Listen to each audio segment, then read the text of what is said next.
wanna change the world. I just want the perfect girl.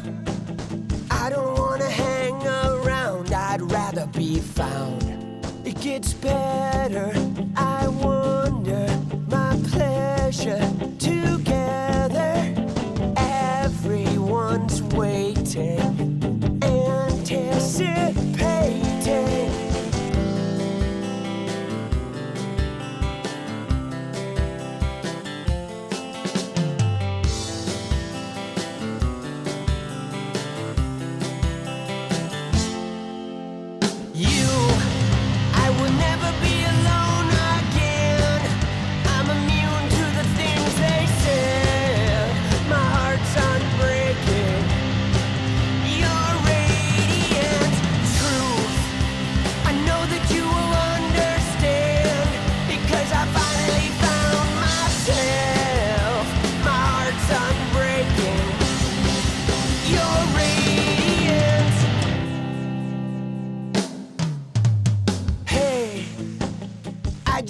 Change the world, but I'm not gonna wait my turn. I don't ever want to come down, I'd rather be found. It gets better, I wonder, my pleasure together. Everyone's waiting, anticipating.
Dude, how we living, people?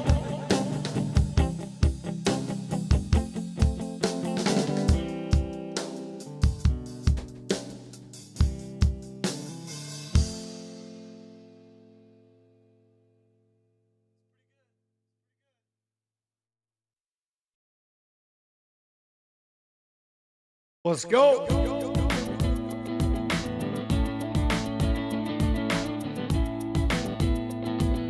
Yo, yo, yo, yo. Dude, I haven't seen the South Park yet. Paint away, day and night, 6 hearts, hope I'm okay. You're alright, goodbye then if you dare. Someone new is pulling everywhere. I'm afraid to let them know it is what I say. I feel far away. Yo, yo, yo, yo. Nothing is what I think I would drown in.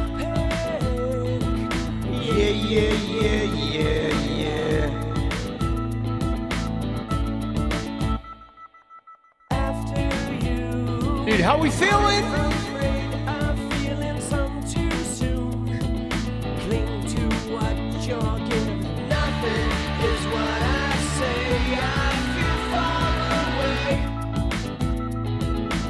Oh, oh, oh, oh. Nothing is what I think. I will drown in pain. Yeah.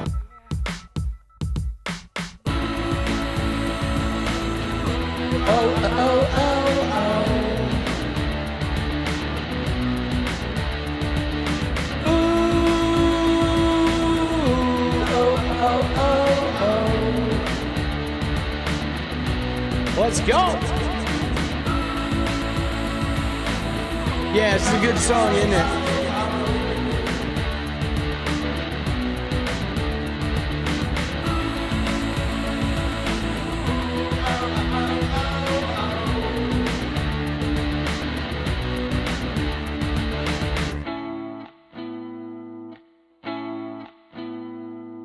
Paint away, day and night, 6 hearts, hope I'm okay.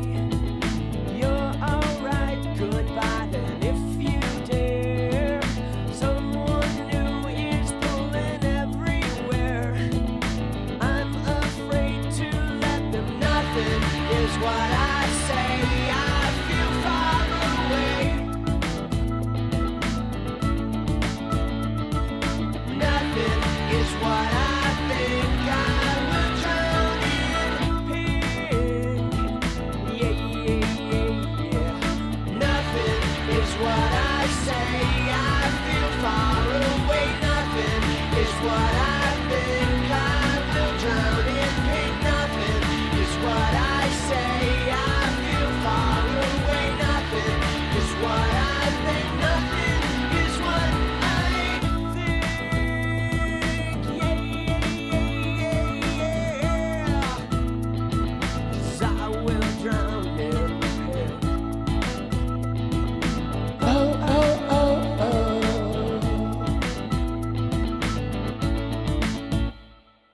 Dude, that's a jam, dude.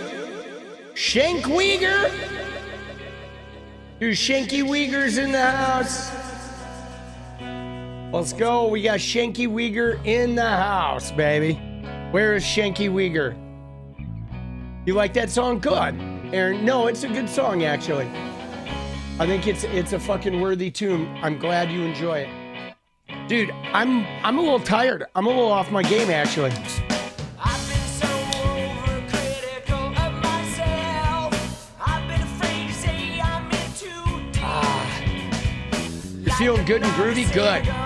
Good. Yeah, I'm just like, I am one of those you'll never I'm just tired, exhausted. You know what I mean?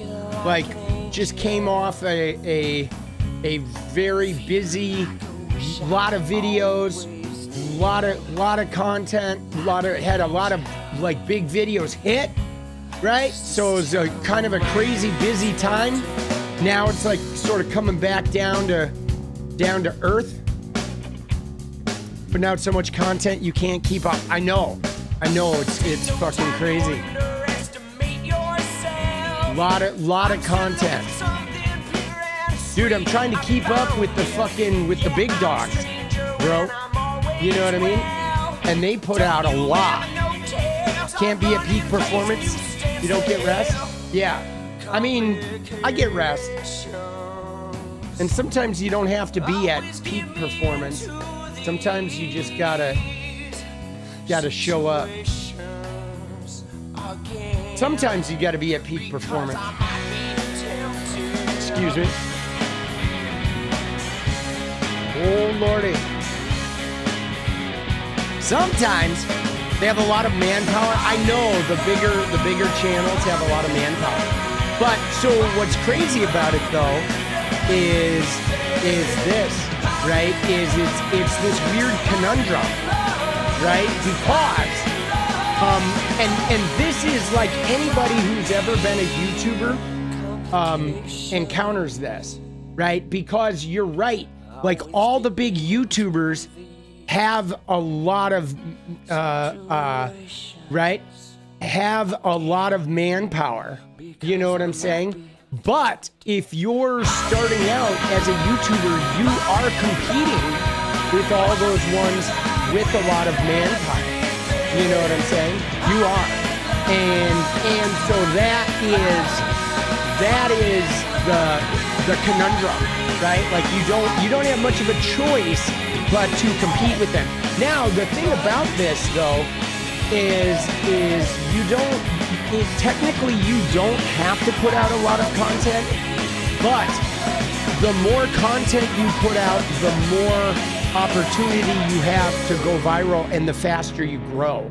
Like especially in the news world, it's like there's just a vast group of people that are always looking for content.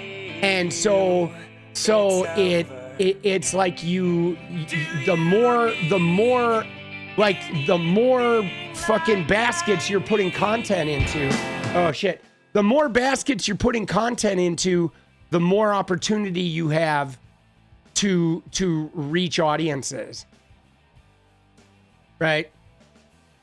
You know what I'm saying? Cuz it's like it's a little different with news. Okay? Because news is just you talking. You know what I'm saying? It's just essentially you talking about various subjects. So you try to find the subjects that hit, and there's no way to know. And so the more you like, the more content you put out there, the more baskets you're put in. Make sure I don't burn out. Yeah, don't worry about burning out. I'm good. Yeah, I don't worry about burning out. I listen to my body and mind, right? But no, I don't get too, right? I don't get too like worried about the burnout. I don't believe in burnout. I don't.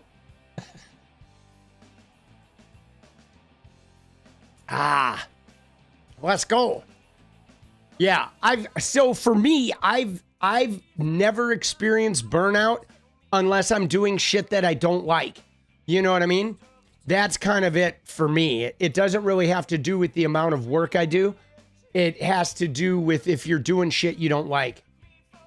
So what I think, like when you look at burnout, if you look at YouTubers or content creators, I'll tell you when they usually burn out, guys. Because it's usually a very defined place where what happens is they're doing their thing, they're loving their thing, they're growing their channel, then finally stuff starts to hit and they start blowing up and getting really big. And then as soon as they blow up and get big, they double or triple their output and they try to scale it and they get in there and they fucking try to take advantage of that growth, trying to like really build it out to the next level. But then what ends up happening is they also end up like what they're doing becomes less about their pageant and or less about their passion and more about creating the algorithm widgets to keep the growth going. And to me, that's kind of the number one time that people face burnout is like right after like they actually achieve like a significant level of success and they're starting to just make the same shit over and over and over again to keep those numbers going. And then it can become really like super routine. You see it a lot. You see it like a lot. It is like, it's really hard to sort of not burn out because you get trapped because the algorithm's now loving you. You're blowing up. Everything's great. You're making all this money. You're of a certain size, but now you're fighting to not lose your size, not lose your share of the market. And then you start making that which keeps you afloat. And that can burn you out really fast. But dude, it's like, I don't know, man. It's hard. Right? attaining and maintaining that sense of not working. Yeah. I mean, that's kind of like, you know, the goal, I think, if you can do that. YTY, they went to the right, so it's different and fun. Dude, I suspect YTY was always a little bit to the right. I do. I mean, Cenk Uygur was a Republican, right? So let's peruse what we got to look at. Dude, see, I think they tried to be corporate, you know? I think that really sort of fucked them up. It stopped being about some creators with a show, and it started being like they wanted to be like a news network, you know? And that's when they started getting worried about how people were behaving, or if people are fighting each other. Oh, we gotta like behave like a network. We gotta squash the union, you know? You know what I mean? I don't know. They lost focus. I feel like they lost focus. They lost focus from being, you know, they used to be rebels, and then they tried to be like the establishment. You know what I mean?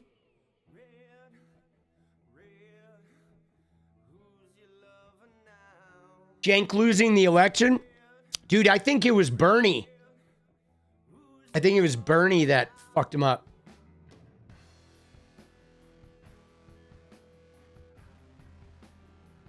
So what was Jerome Powell? Dude, Cenk was pissed at Shapiro. At who? Ben Shapiro? What's going on with them? So, I mean, obviously we got to talk about the Ghislaine Maxwell thing, because that shit is batshit. Okay? Ghislaine Maxwell is batshit.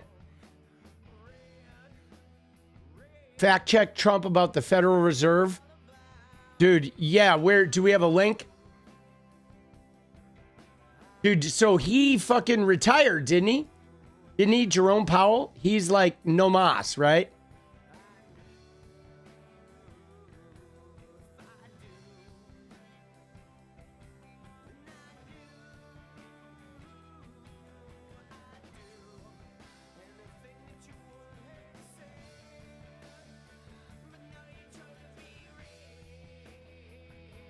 Tim Pool. Dude, Tim Pool. Dude, these MAGA people are always pissed. All right, I'm going to get my energy flowing here in a minute. Let's peruse and see what we got. So Hulk Hogan died, right? You know what I'm saying? Dude, I love, did you see the tweet I retweeted? I found this great tweet about Hulk Hogan. Oh my God. Bro, do you see this shit? Dude, check this out.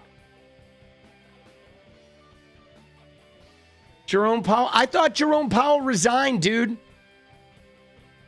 I swear to you, I thought Powell resigned. Am I wrong? All right. Dude, I thought he did, dude.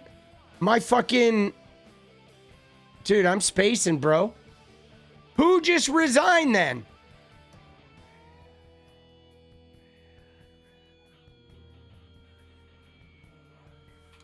Dude, somebody resigned like 2 days ago.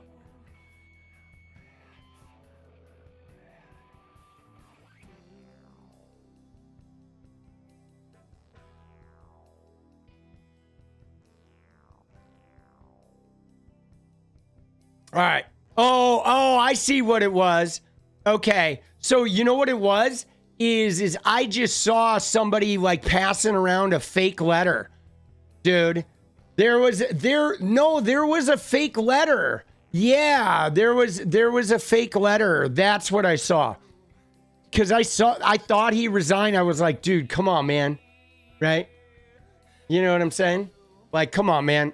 He better not resign. All right, so we'll watch him fucking shit on Trump. All right, let's watch that. Let's watch. Oh shit, the Mariners Angels. Let's go, baby. I didn't know the Mariners played tonight. Dude, Trump Vance should resign? Dude.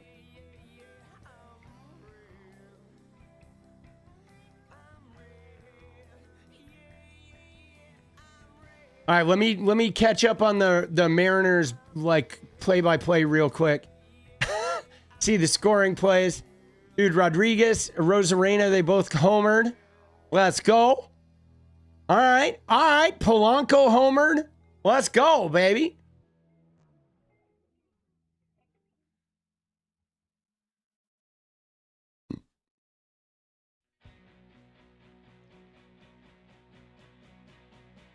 Let's go.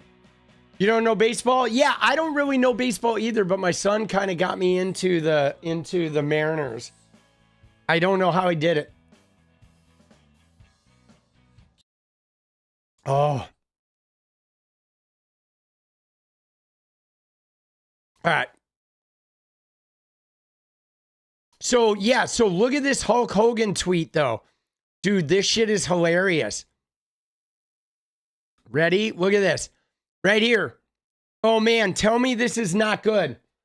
Dude, Hulk Hogan might have been a union-busting racist who did untold damage to the wrestling industry and palled around with open fascists, but you can't say that he wasn't committed to fantasizing about fucking his daughter. Dude. Oh, my God. Isn't that the greatest tweet you've ever seen? Oh, that's beautiful. Hulk Hogan might have been a union-busting racist who did untold damage to the wrestling industry and palled around with open fascists, but you can't say that he wasn't committed to fantasizing about fucking his daughter. Oh, Lord, dude. Oh, my God, that is fucking beautiful. That I saw that and I was like, God damn, dude, homie just literally fucking nailed Hulk Hogan. But look at this. I think this is funny because in taking this into consideration, look at what Riley Gaines posted. Okay, Riley Gaines posted this, right? She posted one of the most surreal experiences was watching Hulk Hogan live in Madison Square Garden. The embodiment of patriotism, she said. Rest in peace to this legend. The embodiment of patriotism is what Riley Gaines said.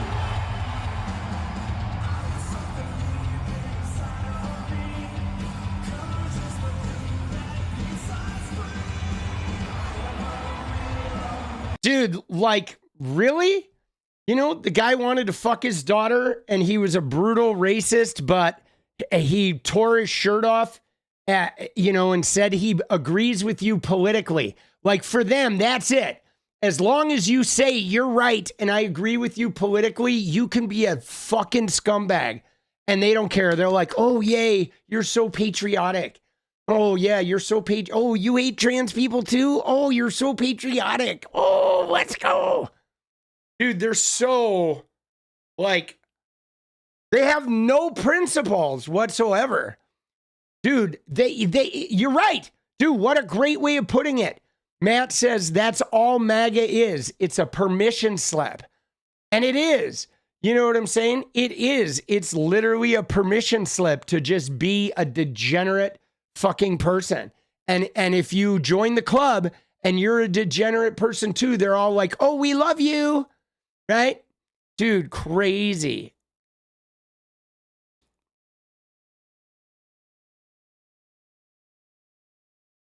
Craziness. All right.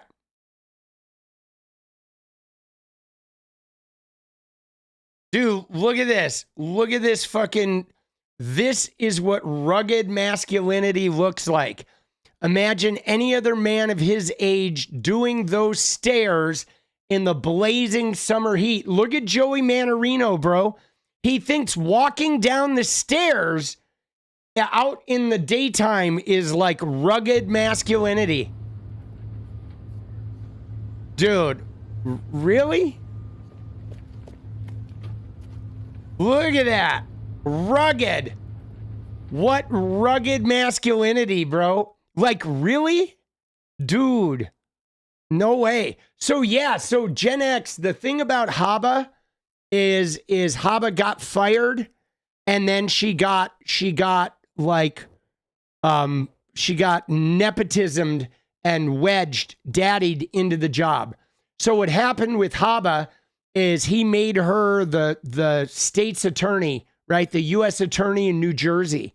And there's no way she would get like, you know, right? There's no way that she could do it. You know what I mean? There's no way that she was going to get that job. So what happened is basically all the other judges like ousted her, but then Pam Bondi fired her replacement, and then Donald Trump made her the acting U.S. attorney. So he's basically leaving the U.S. attorney job unfilled. This is what he did his first term. He's going to leave the job unfilled and never fill the vacancy, and then he'll just make Alina Habba the acting U.S. attorney, right? Isn't that crazy? Dude, I mean, it's just, so she has a job because daddy gave it to her, right? That's why she has a job. Dude, this is so crazy. Rugged masculinity. Yeah, but see, look at that though, right? He's like, when posts are written to trigger the left, right? He's like, that's his whole thing. So he writes this rugged masculinity because he thinks like, oh my God, we're so triggered, Joey. Wow, look at you. Wow, dude, I'm so triggered. I don't know if I'll be able to focus on my work today, Joey, because you writing stupid ass shit because you were trying to trigger me is like, oh, okay, right? Yay. Dude, that's what they do, right? Oh my God, dude, that's his whole life is what can I come up with that will help me perceive that these people are angry? But Jesus Christ, dude, anything to lick Trump's ass, right? Dude, oh my God, they put, this is what rugged masculinity looks like. Oh shit, they posted a picture of him, dude.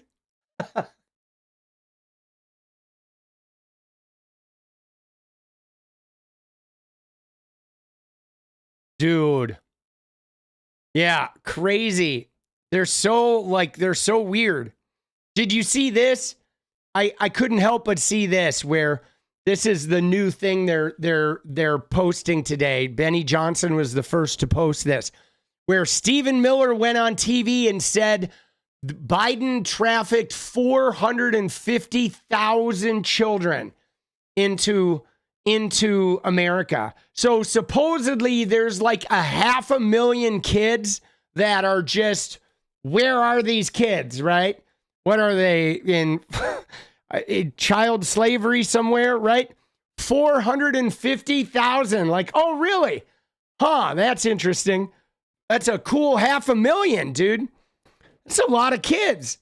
Like, I feel like if there was 500,000 kids just taken away and trafficked into America, like, we might notice an influx of kids. You know what I mean? I don't think you could bring 500,000 kids into America and disperse them without like anyone noticing, right? Where are they? In some magical forest or whatever? Oh my God, here he is. So here's another one for you, Sean. On top of all of that, we now believe the true number of missing children that we now believe, okay? We now believe, right? Well, so here we go. Here's another one for you, Sean. On top of all of that, we now believe the true number of missing children that Joe Biden trafficked into the country, the Democrats trafficked into the country, is 450,000. Not 320, wow. 450. Wow. That is so believable, right? The people who told us that Jeffrey Epstein is a hoax and that Obama wrote it and that, you know, he won the election and that Russia didn't interfere and that the price of everything is cheaper than it was a year ago.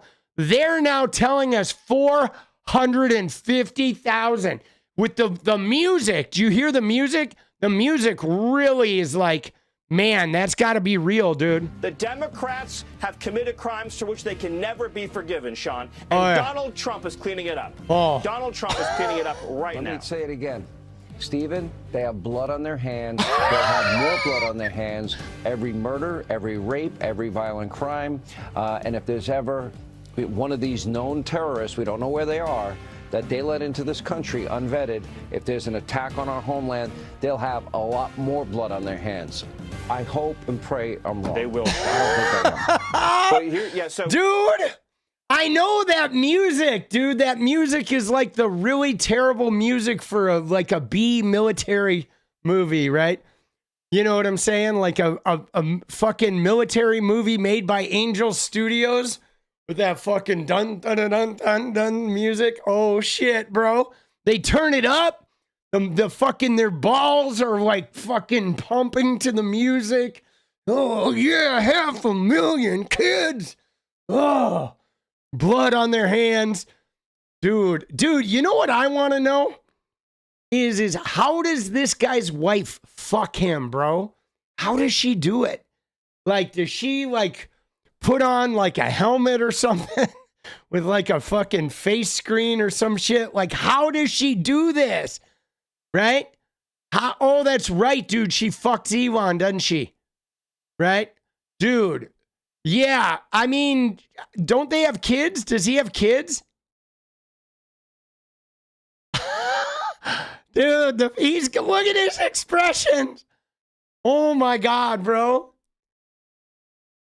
Dude. Jesus. He has kids. So somebody fucked him, bro. Right? Right there. There's the look. Oh, look at that. He's like, that's the look when fucking Trump reaches his hand across under the table and Trumpy's hand lands right in between Stephen Miller's legs. And Stephen Miller's like, oh, 500,000 kids. And Trumpy's like, oh. He's like, oh, Mr. President. Oh, shit. Oh, my God, dude. Dude, the nightmare fuel. Oh, shit. I'm going to save this. I may have to go get a screenshot off that video later. Dude, he's like, I love you, Mr. President. Fanfic's getting to you, huh? Oh, yeah. Yeah, I mean, it's pretty wild because they talk about how much they hate liberals and all this, and yet they will, like, complain about Zohran Mamdani. But, here's the deal, guys. Wouldn't they be happy if Zohran Mamdani is gonna become the leader of New York and he's gonna fuck the city up? Wouldn't that make them happy? Wouldn't they love that? Wouldn't that benefit them if he gets elected mayor and he screws up the city? That's gonna be an easy win for them after that. They should be happy. They hate New York City anyway. They hate all the big blue cities. They hate the people. They hate the representatives. So why are they so bent out of shape? You know what I mean? Like when somebody wins the governorship of Arkansas or whatever, we don't fucking care. I don't care which red pill anti-immigrant Christian weirdo is running Arkansas or Louisiana. It doesn't even matter. It's like they're all going to run it into the ground the same goddamn way, right?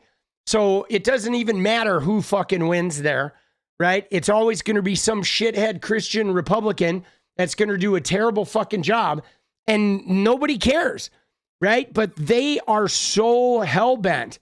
They are so hell-bent out of them. I mean, we know that they're mad because they're worried he might pull it off, right? That's what they're really fearful of. Because if he goes in there and creates some, city-run grocery stores and, gets a handle on the fucking prices there and gets those buses up and running and shit, if he makes all that happen, it's going to set a progressive fire that burns all the way across the country. You know what I'm saying? Dude, Chuck E. Cheese got arrested. Still bothers you? Feeling bad? Oh, feeling bad for Democrats in those states? Oh, yeah. No, I get it. The Democrats in red states live in very oppressive environments. But yeah, man. Oh my God, dude. What is up with fucking Tim Scott, bro? Dude. Holy shit, boss.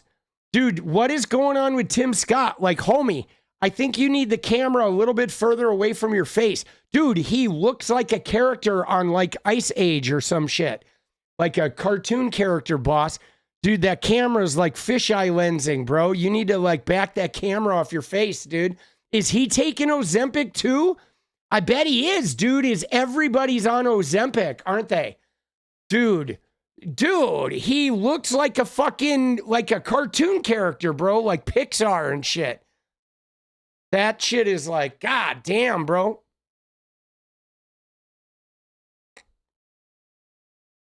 Dude, did you see Nancy Mace?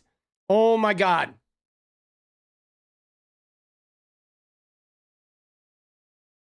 Dude, I thought he was David Schwimmer's character on fucking Ice Age, right? David Schwimmer played the donkey on one of those shows. Dude, she is looking not well, guys. Okay? Nancy Mace is looking not well.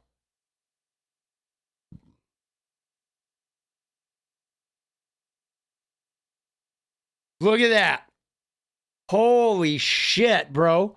See, is it just me? But like, why? Nancy Mace is like so anti-trans, but yes, every time I see her, there's no way that she's not a man. You know what I mean? I mean, isn't that weird? Like, she has the clockiest photos. I swear to you, every time you see Nancy Mace, like, she has the clockiest photos, boss. She really does. Okay? She does. She looks, you know, like gender bending so much, despite her anti-trans fucking thing. Like, look at that photo. Shiloh, I know. Shiloh's like, I'm trans and I don't look that masculine. Dude, she fucking looks crazy, bro. And she didn't used to look like this. You know what I'm saying? She didn't used to look like this. But like, man, I feel like if we're doing genital checks, I feel like Nancy's got to be the first check, bro. She does, dude. First check, man. All right? Like, you know what I mean? Dude. It's wild, man. Dude, she is crazy.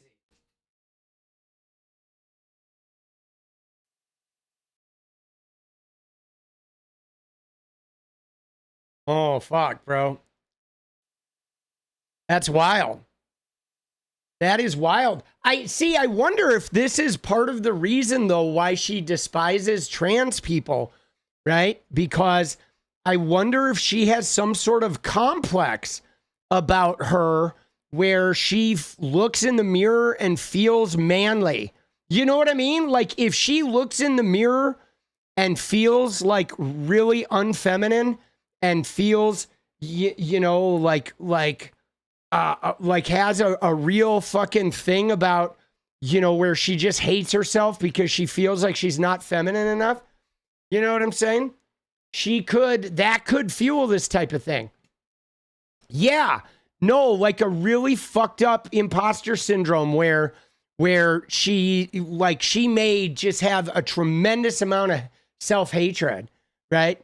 She's a vile bitch, but not because of her looks. Yeah, see, I think she's a vile bitch, and I think her looks are problematic too. You know?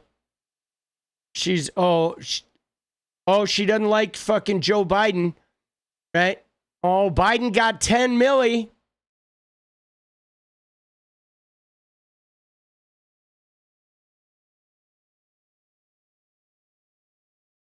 But yeah, I think she's running for governor.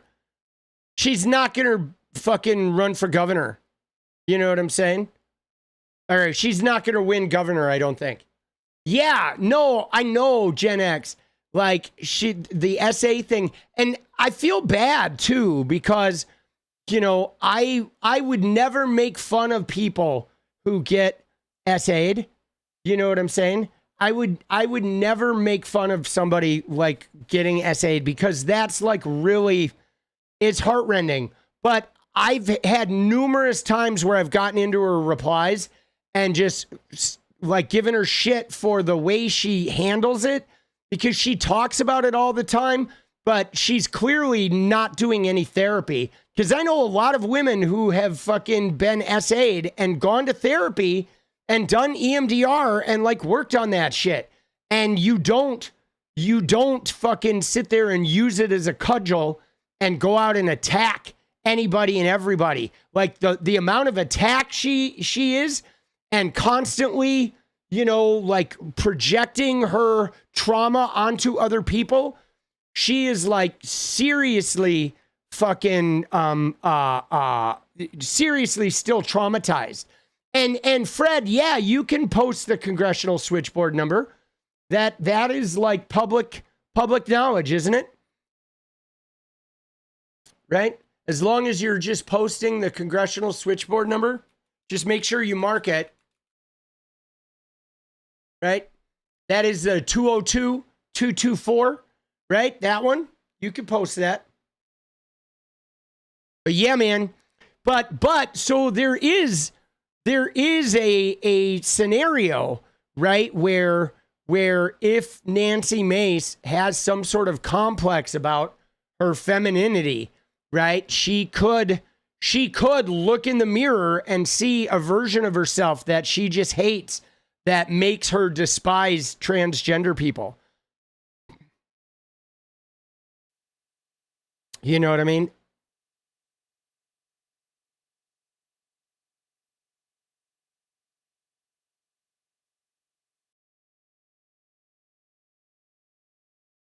Right? You don't understand how she weaponizes her SA history? Yeah, well, so I think like the reason why she weaponizes her SA history like that is to make herself above reproach, right? You know what I mean? Because think about it, guys. She knows that if she goes out there and attacks, people will attack back. But if she says she's attacking because she's trying to protect women because of her own SA, you can't really attack her, because then you're attacking a victim of a horrific experience. And it's like what she used against George Stephanopoulos in that interview, right? She used that against him when he was like, well, you said you've been sexually assaulted, so how can you vote for a rapist like Donald Trump? And she was like, how dare you attack me for being a sexual assault survivor? I will not be lectured.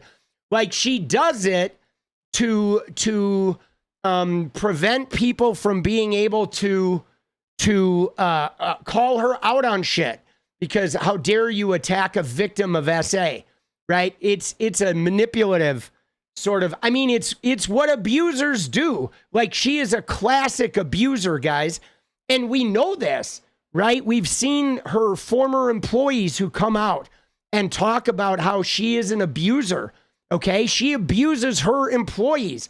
She like berates them. She puts them down. She has impossible, like expectations for them. She requires them to use burner accounts and shit like that. Like, Nancy Mace has had a long history of with her staffers, right? They had her create burner accounts to promote her. Okay, so she's psychotic in that way, and they're also, right, there was this article a while ago, right? Ex-staffers detail Nancy Mace's poisonous behavior, was that Daily Beast article, right? You know, she went into it. Let's see if we can find this.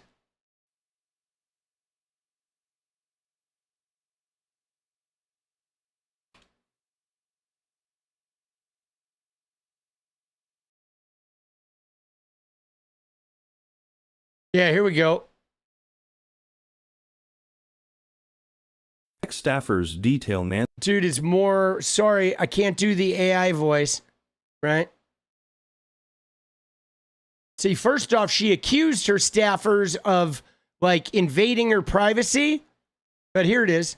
Now to a stunning story out of Washington where former staffers in Congresswoman Nancy Mace's office are reportedly calling out a toxic work culture after a recent mass exodus at the South Carolina Representative's D.C. office. According to the Daily Beast, Mace's entire D.C. office has turned over since November 1st. Dude, isn't that crazy? So when was this? This was February. So from November 1st to February, right?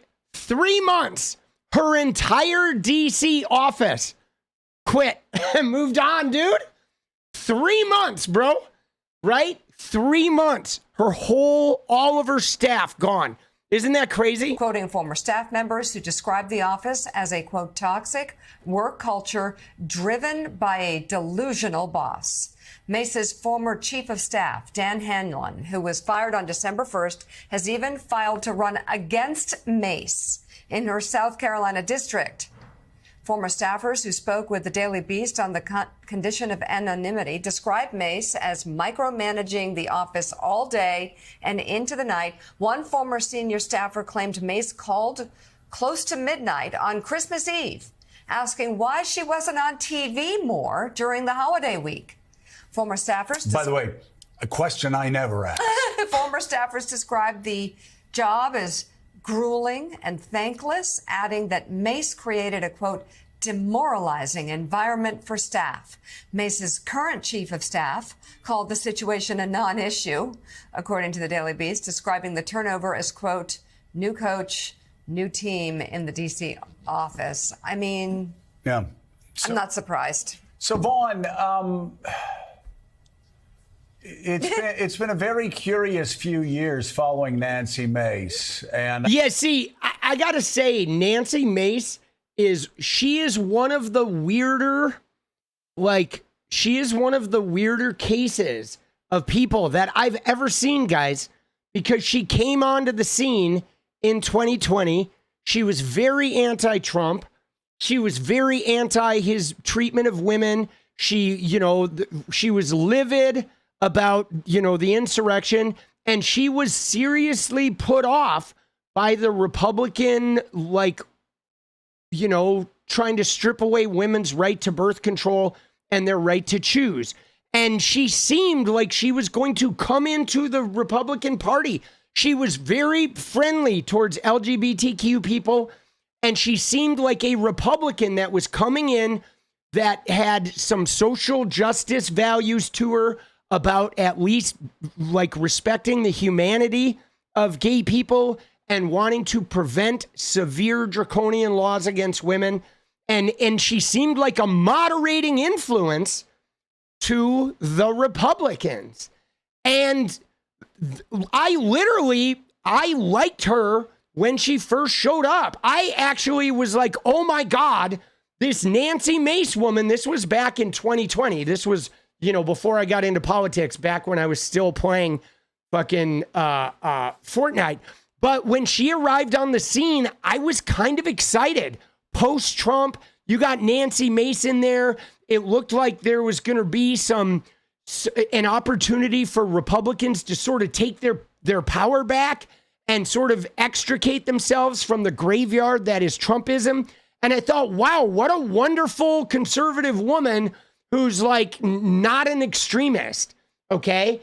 And something has happened in the last couple of years where she has literally, she's getting more and more extreme, And so it is really it's a case study, man. And it's one of those instances where I wonder if the power, right? If the power and the sort of whatever when you go to Washington, when you get in there, you get into Congress, you're very powerful. After you serve a term, you are living in a different fucking social stratum. Okay. You are. And it's a lot of power. It's a lot of eyes on you. It's a very commanding existence. And I feel like maybe it went to her head You know, if anybody has any links or something about when the turn happened, like she literally though in like 2 years, man, she started becoming a little bit extremist. And then she became, now she is just so far out there, right? And I feel like some of it has to do with, you know, the character she's created for herself on social media, right? Because she created a persona that has evolved into this, like, she's a fighter, hold the line, right? She's aggressive. I'm not taking any shit. She's this SA survivor who graduated from the Citadel because her daddy was a commandant. You know what I mean? So, and now she wants to run for governor. So now she's like, you know, she's getting that Kristi Noem fucking mental disorder where she just thinks she is like the queen. Yeah, no, total narcissism. Like, I think the power like fucked up her narcissism or something and sent her over the edge. I know you've talked to members. I'm sure you've talked to members of Congress who've worked with her. I've talked to members of Congress leadership that have worked with her. People are like, fuck her, bro. You can't predict the next move. You can't predict what she's going to be doing. She just seems to be, well, I don't know, rudderless there. I mean, if you look at the way she was leering at Hunter Biden like an 8th grader during that House Oversight hearing when he walked in, she was making like catcalling sounds and acting literally like an 8th grader. Well, but is anyone surprised by this story? See, that's the thing, though. Dude, look at Vaughn Hilliard. Look at him over here, dude. He is like, because what's crazy is Nancy has a reputation as like a fucking crazy person, you know? She does. She's like really hard to work with. Again, it seems that there's this evolution from getting extraordinarily Trumpy to then trying to be reasonable to then going Trumpy. I mean, what can you tell us about your reporting on Nancy Mace through the years? Well, look, I realize that folks can go through political evolution, but I got to tell you guys, this is a hell of a whiplash. 2 years ago, I was with Nancy Mace on the campaign trail when she was trying to hold on to her congressional seat because Donald Trump was trying to primary her in her South Carolina congressional district. And this was after Nancy Mace had suggested that there needed to be, you know, fresh face in the Republican Party after the January 6th attack and suggested that, you know, the lives of her family members could have been on the line. Nancy Mace, after she actually beat that Trump-backed primary challenger, I asked her the explicit question, how was she going to survive in a Republican Party that had been reshaped in Donald Trump's image? And she told me here at the time, quote, "My message is the same to him as it is to anybody else on either side of the aisle. I am willing to work with anyone who is willing to work with me." Full stop. Well, she's gone out of her way to work with him. And despite Nikki Haley being the one on the campaign trail with her at those stops that I was attending 2 years ago, trying to help her save her seat, just the other day, she was holding a press conference in South Carolina with cameras all around her, calling Nikki Haley the China's favorite governor. Compare that to the words that Donald Trump had for her back 2 years ago when he held a rally in South Carolina. Jesus. So Nikki Haley helps her win her primary, right, against the Trumpian guy, and then Nancy Mace goes out and just eviscerates Nikki Haley. Like, that's the kind of shit, right? We're like, oh my God, dude, like, who's gonna work with you after that? Nobody. Like, all you're gonna have is people like Trump, transactional degenerates, because no normal person's ever gonna help you again after you throw them under the bus like that. When he called her a grandstander and he called her a, quote, untruthful grandstanding loser. This is the evolution of Nancy Mace in the last 2 years, and one that now she has primary challengers. June 11th is the day of that primary. I bet you we're going to be back in South Carolina over these next 3 months, guys. Probably so. NBC's Vaughn Hilliard, live from Las Vegas. Thank you so much. We really do appreciate it. And David Fromm, we could talk about Nancy Mace. We could talk about MTG. We could talk about so many characters. The Republican Party, not the Republican Party you and I were members of or followed. It's a party of gestures. It's just a party of rudderless setting a people dance who party. One day will take one Dance position party, and the next will be like Mike Johnson and just do whatever Donald Trump tells them to do when he calls late at night. But some very brave and some very non-rudderless people are in trenches right now in Ukraine on the front line of the defense of democracy, on the front line of defense of American security, and they are fighting without ammunition. Dude, that's crazy. See, I while we're here, I feel like we could do a little featurette on Nancy Mace because we have to look at her when she was the fucking the moderate, all right? Dude, because she was actually a... Look at this shit, bro. Okay?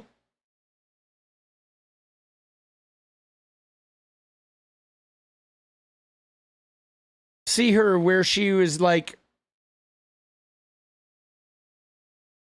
She was like fucking... She was kind of normal, man. In-depth look at the 2020 election, including what worked and what didn't, is Nancy Mace, the representative-elect for South Carolina's 1st congressional district. So, Nancy, first, I want to say congratulations on your victory because that was a traditionally red seat that went blue back in 2018, and then you managed to flip it in a crucial year for Republicans. So I want to ask you, how did you do it? Well, we certainly made possible what so many said was going to be impossible this year. But I got to tell you, I believe what worked for us and what helped us succeed is that we just simply outworked my opponent. In fact, I personally knocked on 1,000 doors the last week of the race. We had an enormous grassroots ground operation. I was fundraising. We did all the things that you need to do to win, especially this year. And we saw so many seats across the country. Really, the untold story this cycle are all the Republicans, especially Republican women, that flipped seats from blue to red. And we're going to have an amazing freshman class. And there are still races. Let's go, Matt. Hold on. I want to find something good with her. I want to find a fucking good example of Nancy Mace, old school Nancy Mace, right?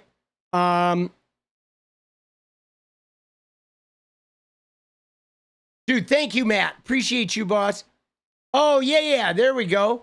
So yeah, here's a tweet of hers. Look at this. This is 2021, where she says, I strongly support LGBTQ rights. No one should be discriminated against, right? Religious liberty, gay rights, and transgender equality can all coexist. I'm also a constitutionalist. We have to ensure anti-discrimination laws don't violate religious freedom. There's no way. There's no fucking way, right? And I mean, when you used to see her talk about, isn't that crazy?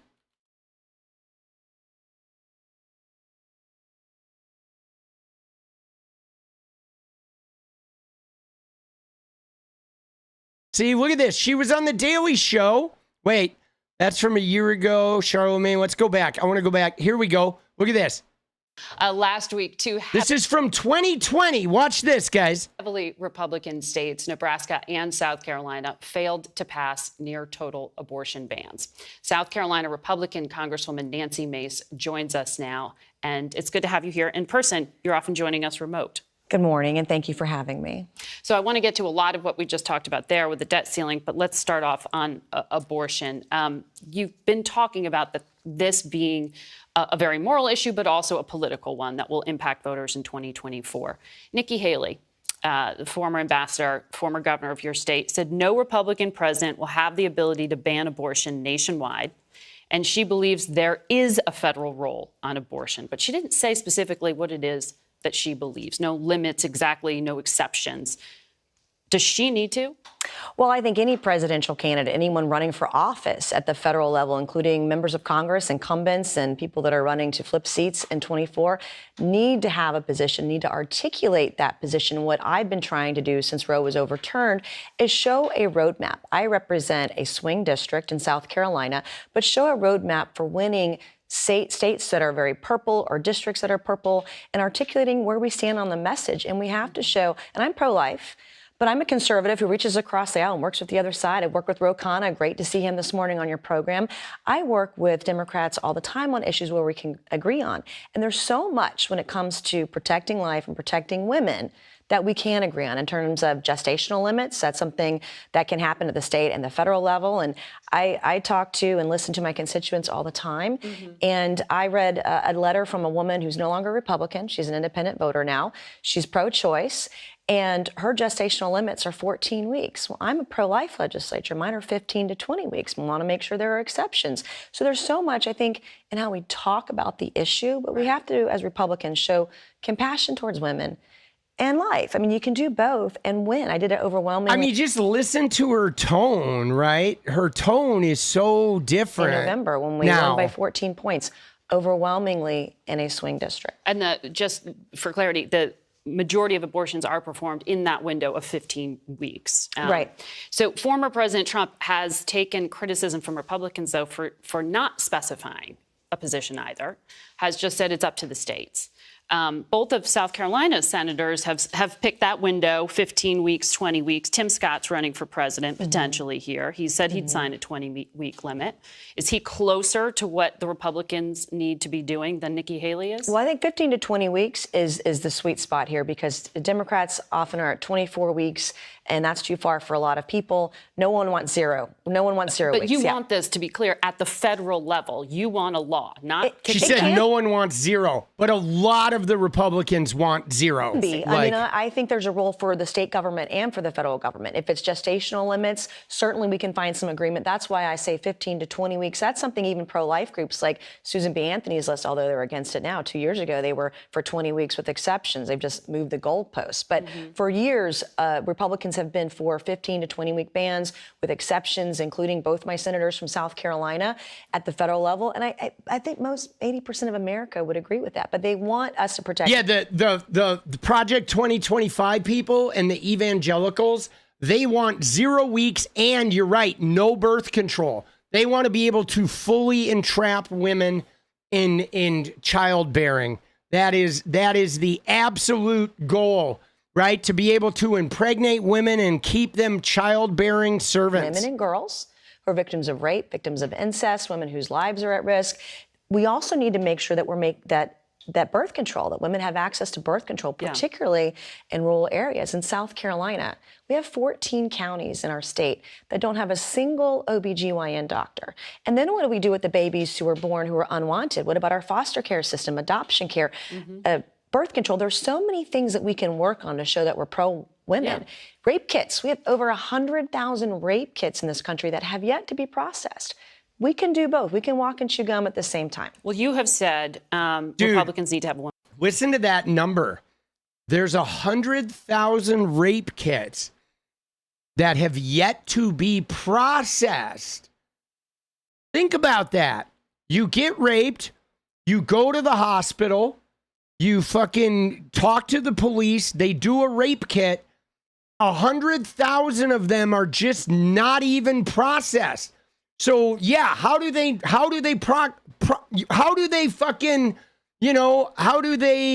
prosecute rape? They don't even process the kits, right?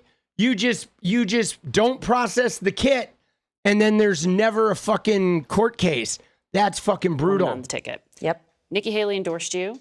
Are you ready to endorse her? Well, we're going to see how the race shapes up. That not everybody is in. I'm watching very carefully. I love Nikki Haley. I've not been quiet about that. She was the only person to endorse me in my election last year. And I do want to see a woman on the ticket, but I also want to see who jumps in. I want to get everybody a shot, but I am cheering her on. She's a constituent, and I love what she's doing. I love that she gave a speech last week on women's issues. That's very important. Women are watching. But you want her to go farther and be more specific. I would love to see her move on. Yeah. So can a Republican candidate who supports or signs into law, as Governor DeSantis did, a 6-week limit to abortion? In the dead of night, by the way. Can he succeed in running for the presidency? I mean, is this really going to be something that, and people who are in Republican districts have to make this calculus. You say you're in a purple one, so you have to compromise. It's the number 2 issue in my district. Number 1's inflation. The debt ceiling is an important issue. Number 2 is abortion and finding a middle ground. Signing a 6-week ban that puts women who are victims of rape and girls who are victims of incest in a hard spot isn't the way to change hearts and minds. It's not. So look at that. She's about changing hearts and minds. All right, let's find her today. Okay, let's see her talking fucking recently, because she's all about changing hearts and minds. All right, let's take a look at Nancy today.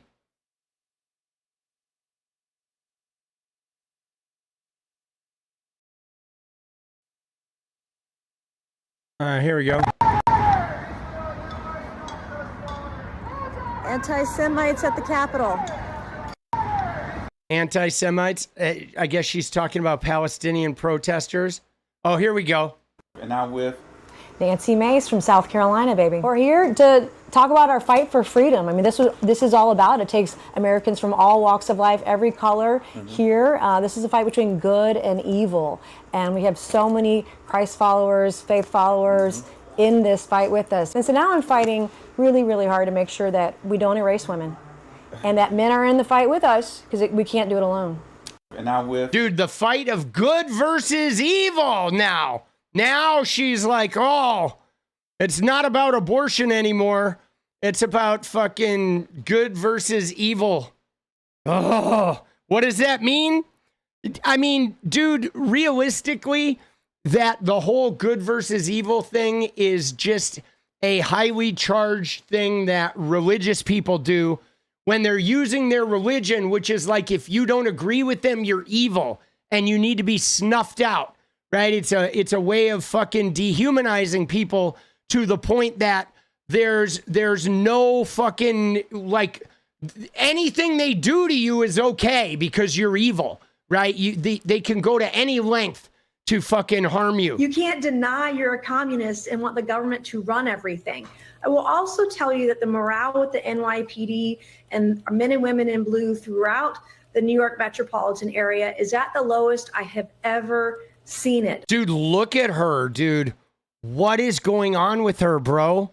We have heard from folks. Like, look at the difference, guys. You know what I'm saying? Look at her. Look at her a couple of years ago. Look at her now. Like, what the fuck, bro? It looks like she got replaced by someone. I mean, it has to be drugs. Look at her neck, dude. Like she is like, I don't know.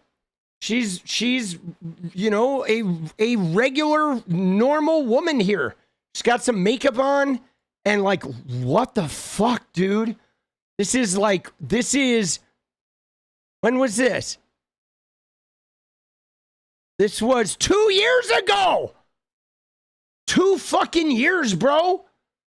That is a 2-year difference. Holy fucking shit, bro. 2 years and she doesn't even look the same anymore, man. Jesus Christ, bro. Like, that is gnarly. Dude, I mean, because, you know, I'll admit it. Back in 2020, when she first showed up, I kind of had a crush. I did. I had a little Nancy Mace crush for you know, a hot minute in 2020, 5 years ago. But yeah, dude, not any. Oh, Jesus Christ, bro. Dude, I'm serious, though. I have seen some hardcore fucking drug addicts that have aged less in 2 years, guys. That is not natural. Like, something is seriously wrong in that 2-year switch, right? Hold on. I have to screenshot this. I have to do a side-by-side.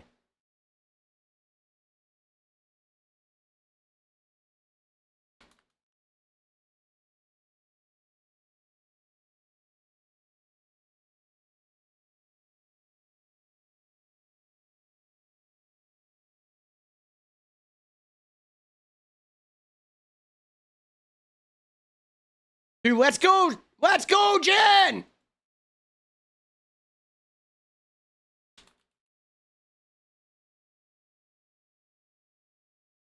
Dude, we have so side by side, man. Let's fucking, we got to tweet it, baby.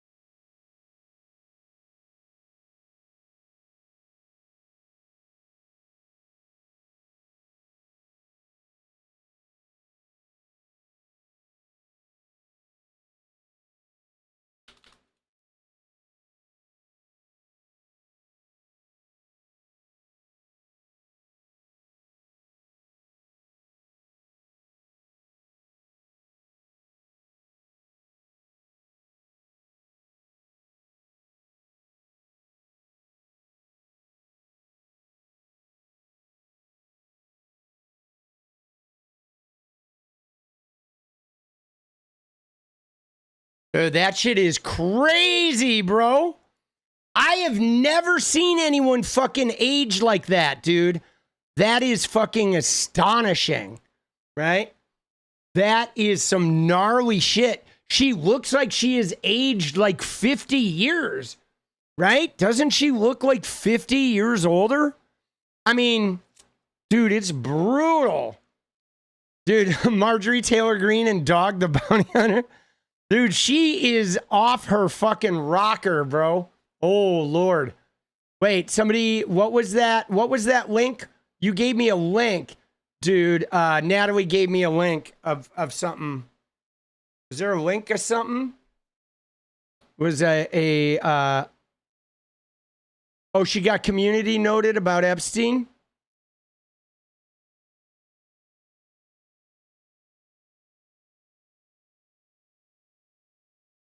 She says all child rapists should get the death penalty. Nancy Mace wrote this minutes after voting against the release of the Epstein files. Ouch!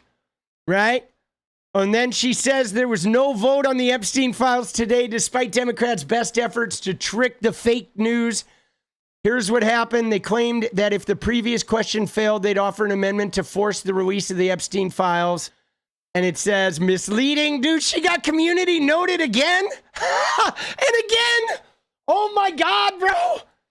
Dude, look at this shit.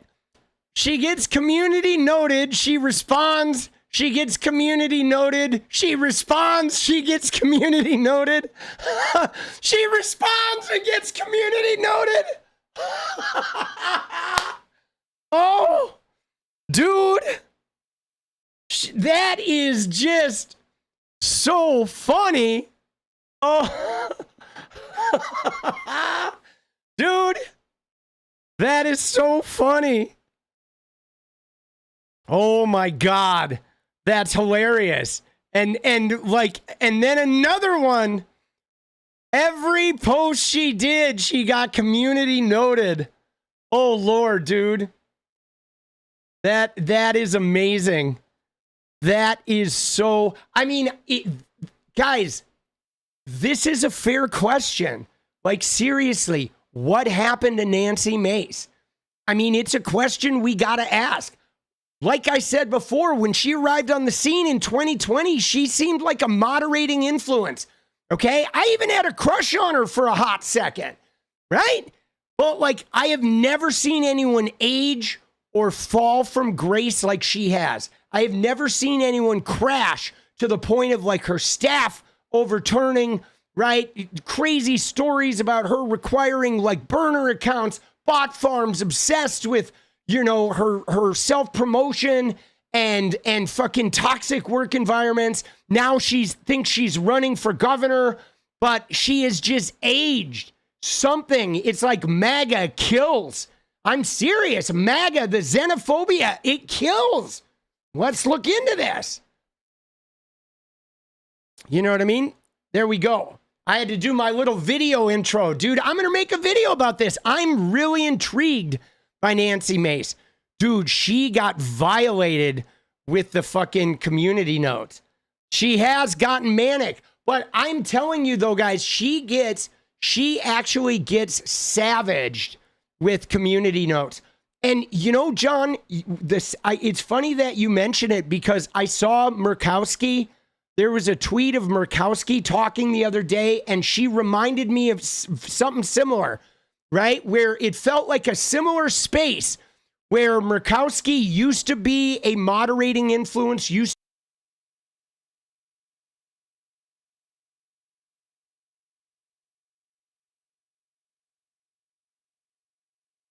Look at her.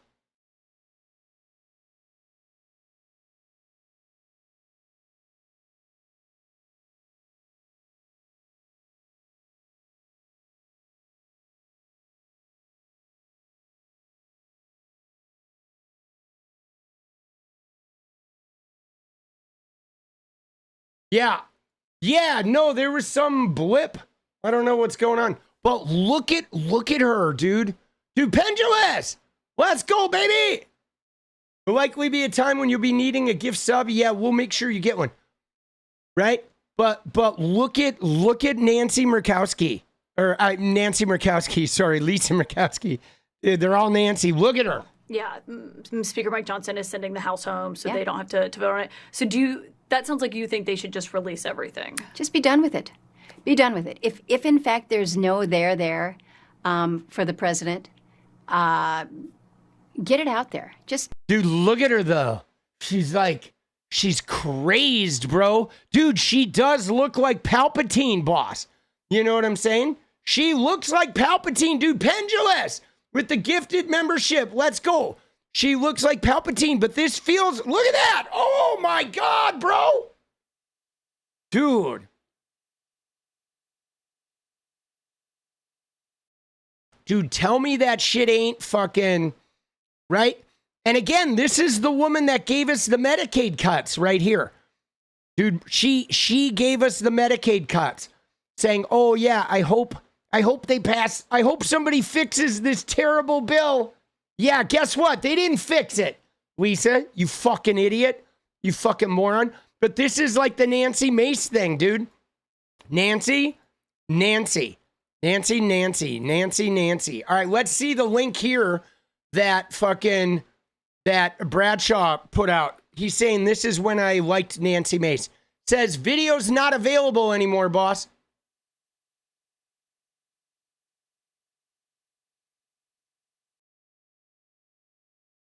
Yeah.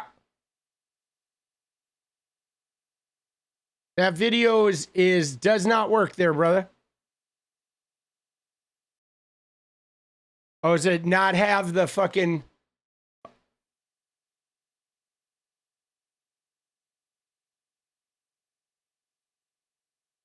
Let's bring on, he writes the Weekly Dish on Substack and is the author of Out on a Limb, Selected Writing, 1989 to 2021. Andrew Sullivan, our most frequent... And we can still see Nancy Mace. Woman representing South Carolina's 1st Congressional District, Representative Nancy Mace. And we can still say Congresswoman. You say whatever you want. No, but is that correct? You can call me whatever you want. I saw it in the prompter. I said, Congresswoman. Do we still, is that 2 years ago, she was still pretty normal then. Or, the congressperson with a uterus. Don't call me congressperson. just don't call me a 𝗙𝗏𝗏𝗏 and we're going to be fine. Oh, I will never do it, please. Yeah. Okay, so let's place you on the spectrum, just because you're new here to the show and you're the country's... First time. It's great. I love to meet new people and new Congress people. It's great we have a congressperson on the show. Congresswoman, thank you. So just to place you in the Republican Party, okay, you're one of only 8 who voted for the woman's right to contraception. Right. Okay. And you did not get on board with Donald Trump's attempt to steal the election. Right. Okay. So, dude, yeah, she did not get on board with Trump's attempt to steal the election. Voted for gay marriage. Yeah. Voted for gay marriage. She voted for gay marriage. And biracial marriage, too. Have you ever had a fight and biracial marriage in the bathroom with Marjorie Taylor Greene? I was not in one of those, although I wish I had witnessed it. I wish I... Right? So, dude, she was somewhat fucking, somewhat normal. But now, dude, wow. You can't deny you're a communist and want the government to run everything. I will also tell you. So again, just for the record, Zohran Mamdani does not want the government to run everything.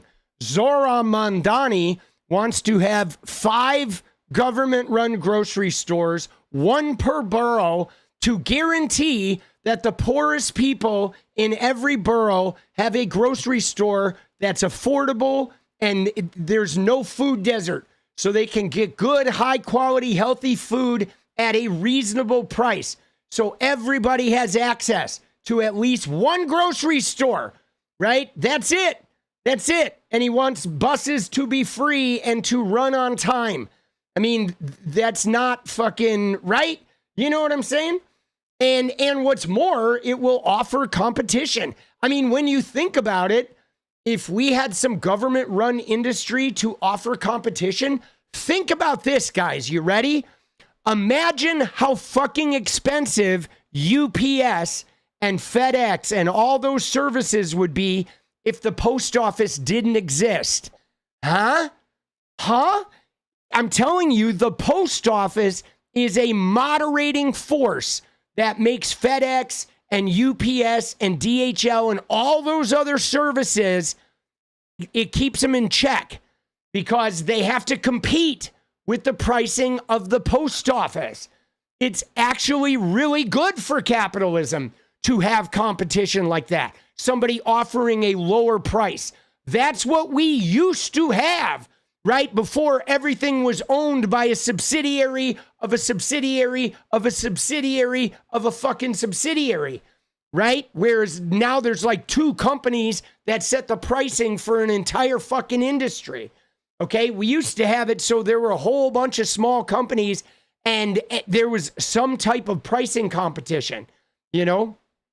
Dude. That the morale with the NYPD and men and women in blue throughout the New York metropolitan area. Fuck the NYPD. Fuck them. Is at the lowest I have ever seen it. We have heard from folks in New York, right down here in South Carolina, how demoralized they feel by this guy because he wants to and has stated in the past that he wants to defund the police and not. Dude, yeah. Well, I think a lot of the NYPD could be a little bit defunded. And if everybody quits, we'll get some different kind of police officers in there. Okay? They don't need tanks and armored cars and fucking brand new riot gear every 3 months and fucking, you know, $50,000, $75,000, $100,000 in overtime every year, standing around fucking jerking it, doing nothing. Like, come on, man. You know what I'm saying? Like, we don't need that shit. Dude, Pendulous, let's go, baby. Let's go. Not support them. You can't. But yeah, look at that, though. Dude, Nancy Mace, bro. Wow. She has gone off the deep end. Look at this, though. Like this, if you sleep better knowing Donald J. Trump is in charge, right? Like, what the hell, dude? This is Nancy Mace, who didn't buy into Trump, okay? Didn't buy into Trump. You know what I mean? Like, wow, dude. Dude, she gets community noted a lot, though, okay? Watch this. Let me show you. With Nancy Mace, let me just show you. She got another savage community note once. Okay, where is it? It is, I'll find it.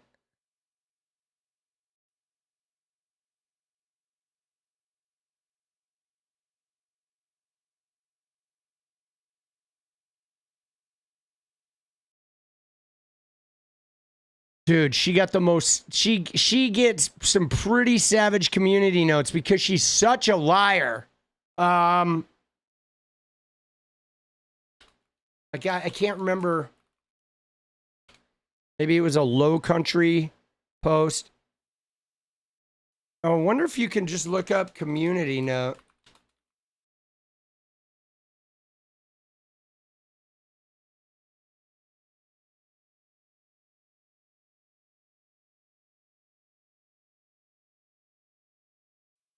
Oh, yeah, right here. You ready? Look at this. Right here. She says, this job isn't easy. Even harder are delivering meaningful results. But we've just done that. We've done just that. 517 million authorized or appropriated for SC1. Okay, but look at the community note. She voted against the appropriations bill, which authorized the funding. Right? She's like 517 million for my district. And then you look at it and she voted against the fucking bill. Right? Savage. Okay? Savage. How do they do that? How does she live with herself doing that shit? You know what I'm saying? Right? How $517 million and she voted against that bill? Right? And then she says, community notes, you guys are dumb. Go look at these, which I voted for. They said the bills mentioned are authorization bills, not appropriation bills, and thus do not fund the activities authorized. Well, you voted for those bills. You didn't vote for the legislation. Dude, she keeps getting community noted. Dude, every time she talks, she gets community noted, and then they community note her attacking the community notes. Oh, my God, dude. Yes, no, I do remember that. Dude, yeah, no, I was chiming in on this too. Nancy Mace would like to thank Joe Biden for providing meaningful change for her district, despite her attempts at preventing it. Oh, shit. Dude, Nancy! Dude, yeah. Dude, yeah, no, she used to, like, she used to be different.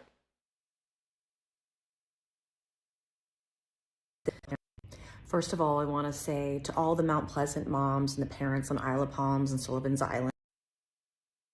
All right, here we go. First of all, I want to say to all the Mount Pleasant moms and the parents on Isle of Palms and Sullivan's Island, the tips that you have sent in have been invaluable. You're doing a great service for the Low Country and keeping our community safe from predators.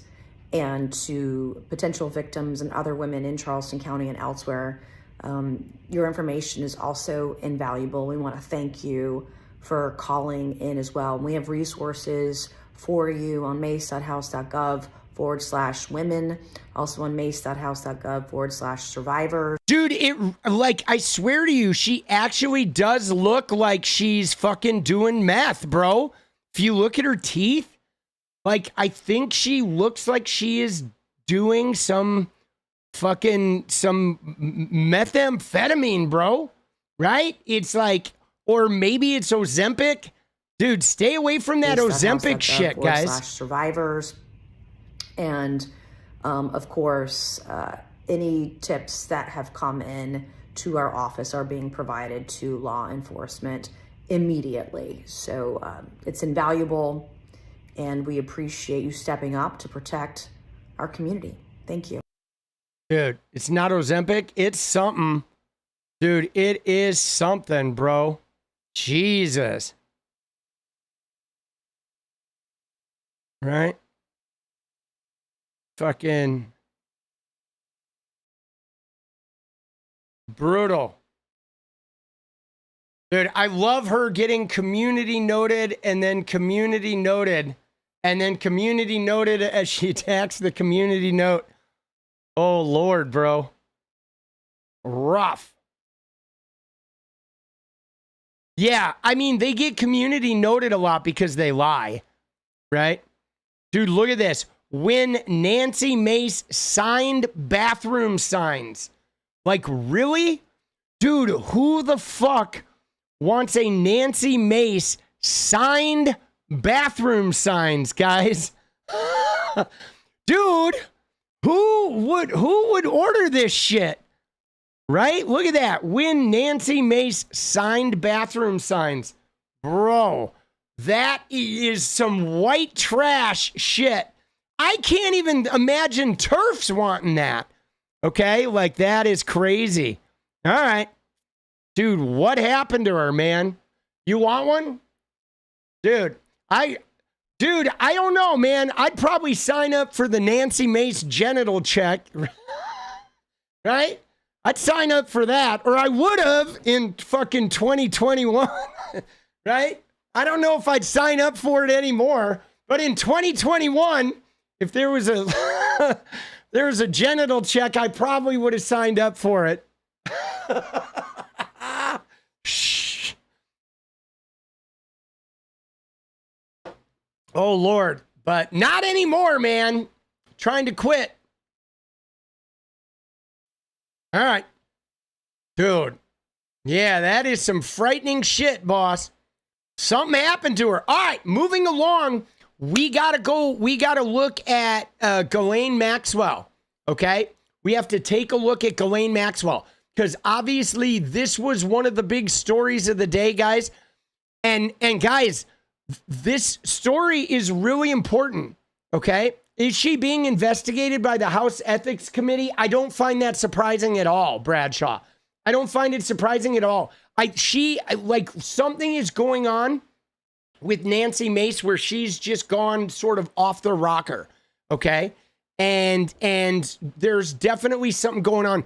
But, dude, we have to talk about Ghislaine Maxwell, guys, okay? Because we are about to enter what is a perfect storm of corruption here, okay? Because today, a representative of the Department of Justice went to visit with Ghislaine Maxwell. But that representative was Todd Blanche, who is Donald Trump's personal lawyer, okay? So we have Donald Trump's personal lawyer making a pilgrimage to prison to see Ghislaine Maxwell. I saw some footage. She had like a box of something when she got back to the prison. This is very, very fucked up. It is a massive conflict of interest. The fact that Donald Trump's personal lawyer is a high-ranking DOJ official is already bad enough. You know what I'm saying? That in and of itself is a huge, huge red flag. But, dude, we got a dance party. We got 23 minutes to get 6 more $2 super chats. Let's try to get that dance party going. But the fact that Donald Trump's personal lawyer is now going to visit Ghislaine Maxwell, presumably to exonerate Trump. That is what's going on here. This is beyond batshit. Okay? This is beyond batshit. All right? And here too, okay, we watched Annie Farmer. Okay? Annie Farmer yesterday, we watched her little snippet on Good Morning CBS or whatever. But Ghislaine Maxwell sexually molested fucking Annie Farmer. So not only is Ghislaine Maxwell a enabler for Jeffrey Epstein and, you know, a human trafficker for him, but Ghislaine Maxwell engaged in sexual abuse of these minor girls with Jeffrey Epstein. She is a sex predator too, okay? And so now they're potentially concocting some shit where she is going to, like, exonerate Donald Trump in exchange for getting out of jail or what have you, okay? But she literally, the fact that she's a meeting, okay, with fucking, and I mean, dude, look at fucking Chuck Schumer, dude. He's like, oh, sending his personal lawyer to meet Ghislaine Maxwell is corruption. Oh, thank you, Chuck. Thanks, dumb fuck, for making a piece of content. Like, tell us what we already know. Oh, yeah, it's corrupt. Yeah, what are you going to do about it, Chuck, other than make fucking video? Oh, it's corrupt. Dude, got her. Let's go, baby. Dude, let's fucking go. But so there he is, Trump's personal lawyer who is taking this meeting with Ghislaine Maxwell. Okay, this is a huge, huge fucking problem. All right, let's see if we can find a video on this. Dude, huge problem.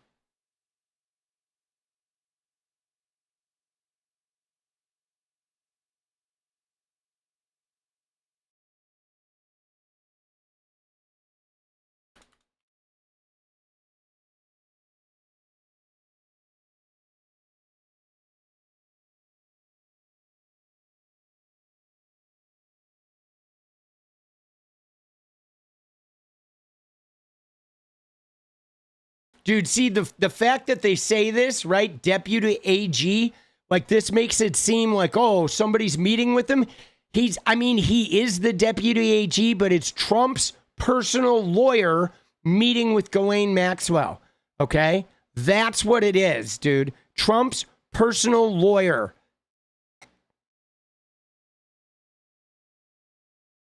President Trump was told his name is in the Jeffrey Epstein files. He then said he wasn't told. And now a congressional subcommittee with Republican votes is going to subpoena those files. That's a lot to chew on. As sources tell CNN that Deputy Attorney General Todd Blanche will meet today with longtime Jeffrey Epstein associate Ghislaine Maxwell, convicted of conspiring with Epstein to sexually abuse minors. Now, in May, and she actually sexually abused minors as well. Blanche and Attorney General Pam Bondi briefed the president on the findings of the Justice Department's review of the documents related to Epstein, which found that the files appeared to include several unsubstantiated claims that they determined not to be credible, including those relating to Trump. And just being named in the files does not indicate any wrongdoing. See that? Unsubstantiated, they're saying they're not credible. Of course, anything that mentions Trump is not credible, naturally. But the timing is notable. He was told his name was there weeks before the release of a DOJ memo that said there would be no more disclosures in the case. Overnight, a House subcommittee voted to subpoena from the Justice Department for the release of those files in full, and it was a bipartisan vote.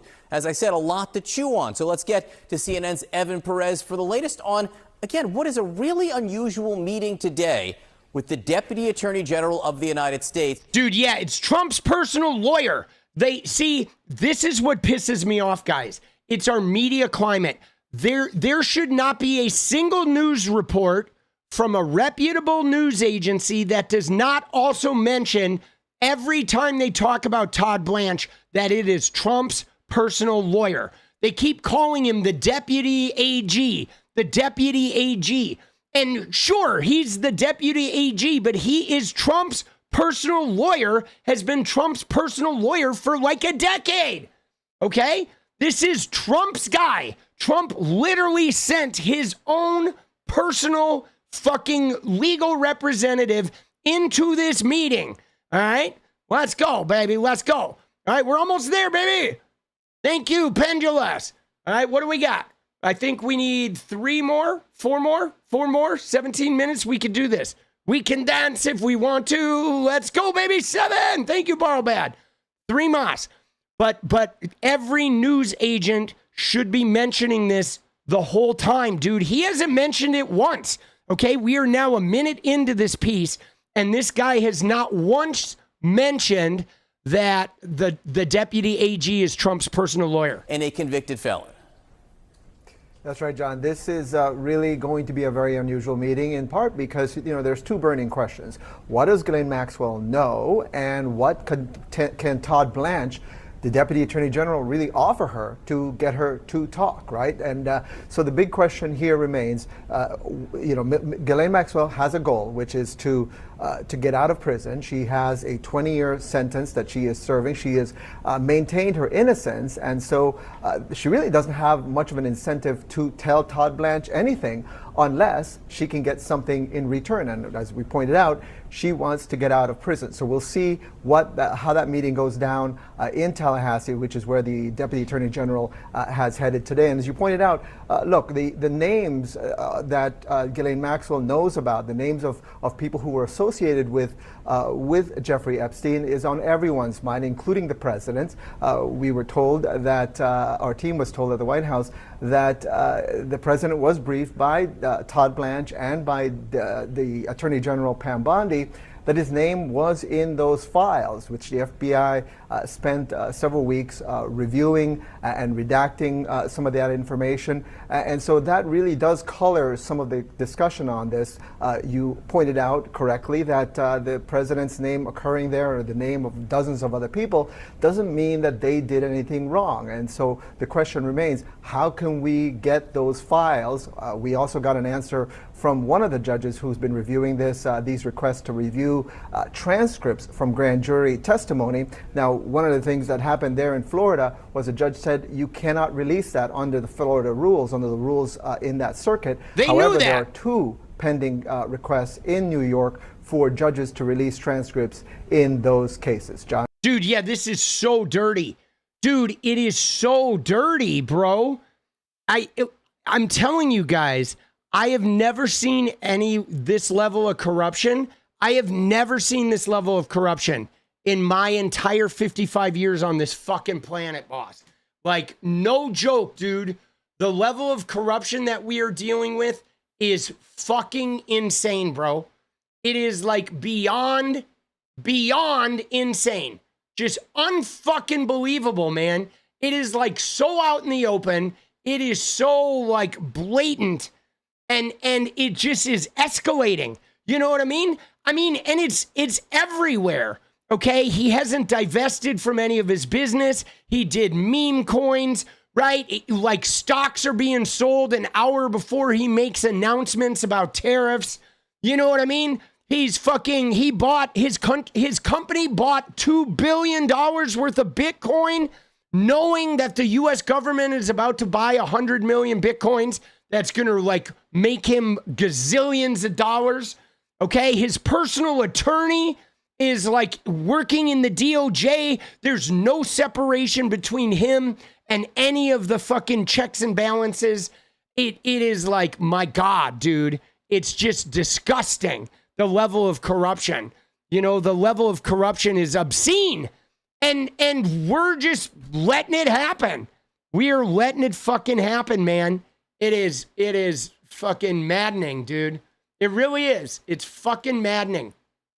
All right, here we go. But now we fucking dance, guys. All right, there's a lot of shit we're gonna have to deal with, dude. Look what I did. I fucking set up my little bookshelf over here. So I got my books. I got a little bamboo plant. Made it all nice. I used to not really use this area. Now I'm using it. Right? Some good books. I got all my Richard Kern photo books and shit over there. Right? Do you guys know who Richard Kern is? He's a New York City photographer. He's amazing. He's one of my favorites. But all right, let's go. Highly recommend. It's like adult stuff, you know what I'm saying? It's definitely not for the kids, but it's good shit. All right, you ready? You can't dance due to your back. All right, we're gonna do a little deja vu, baby. Let's go.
almost a bit holy, notion that I will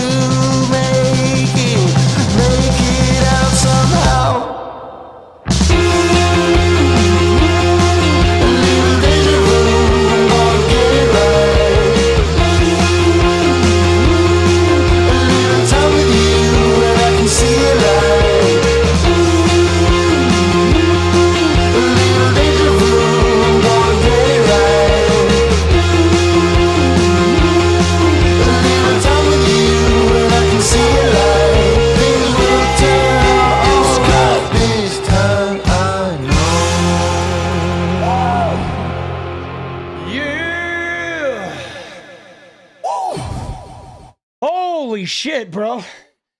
Oh, dude, that is a fucking mouthful, bro. Jesus. Woo. Gotta get my breath.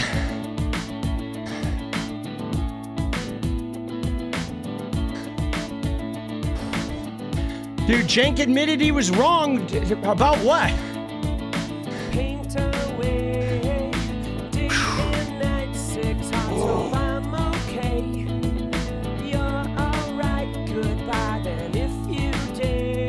Yeah, so, I mean, give me a sec to catch up.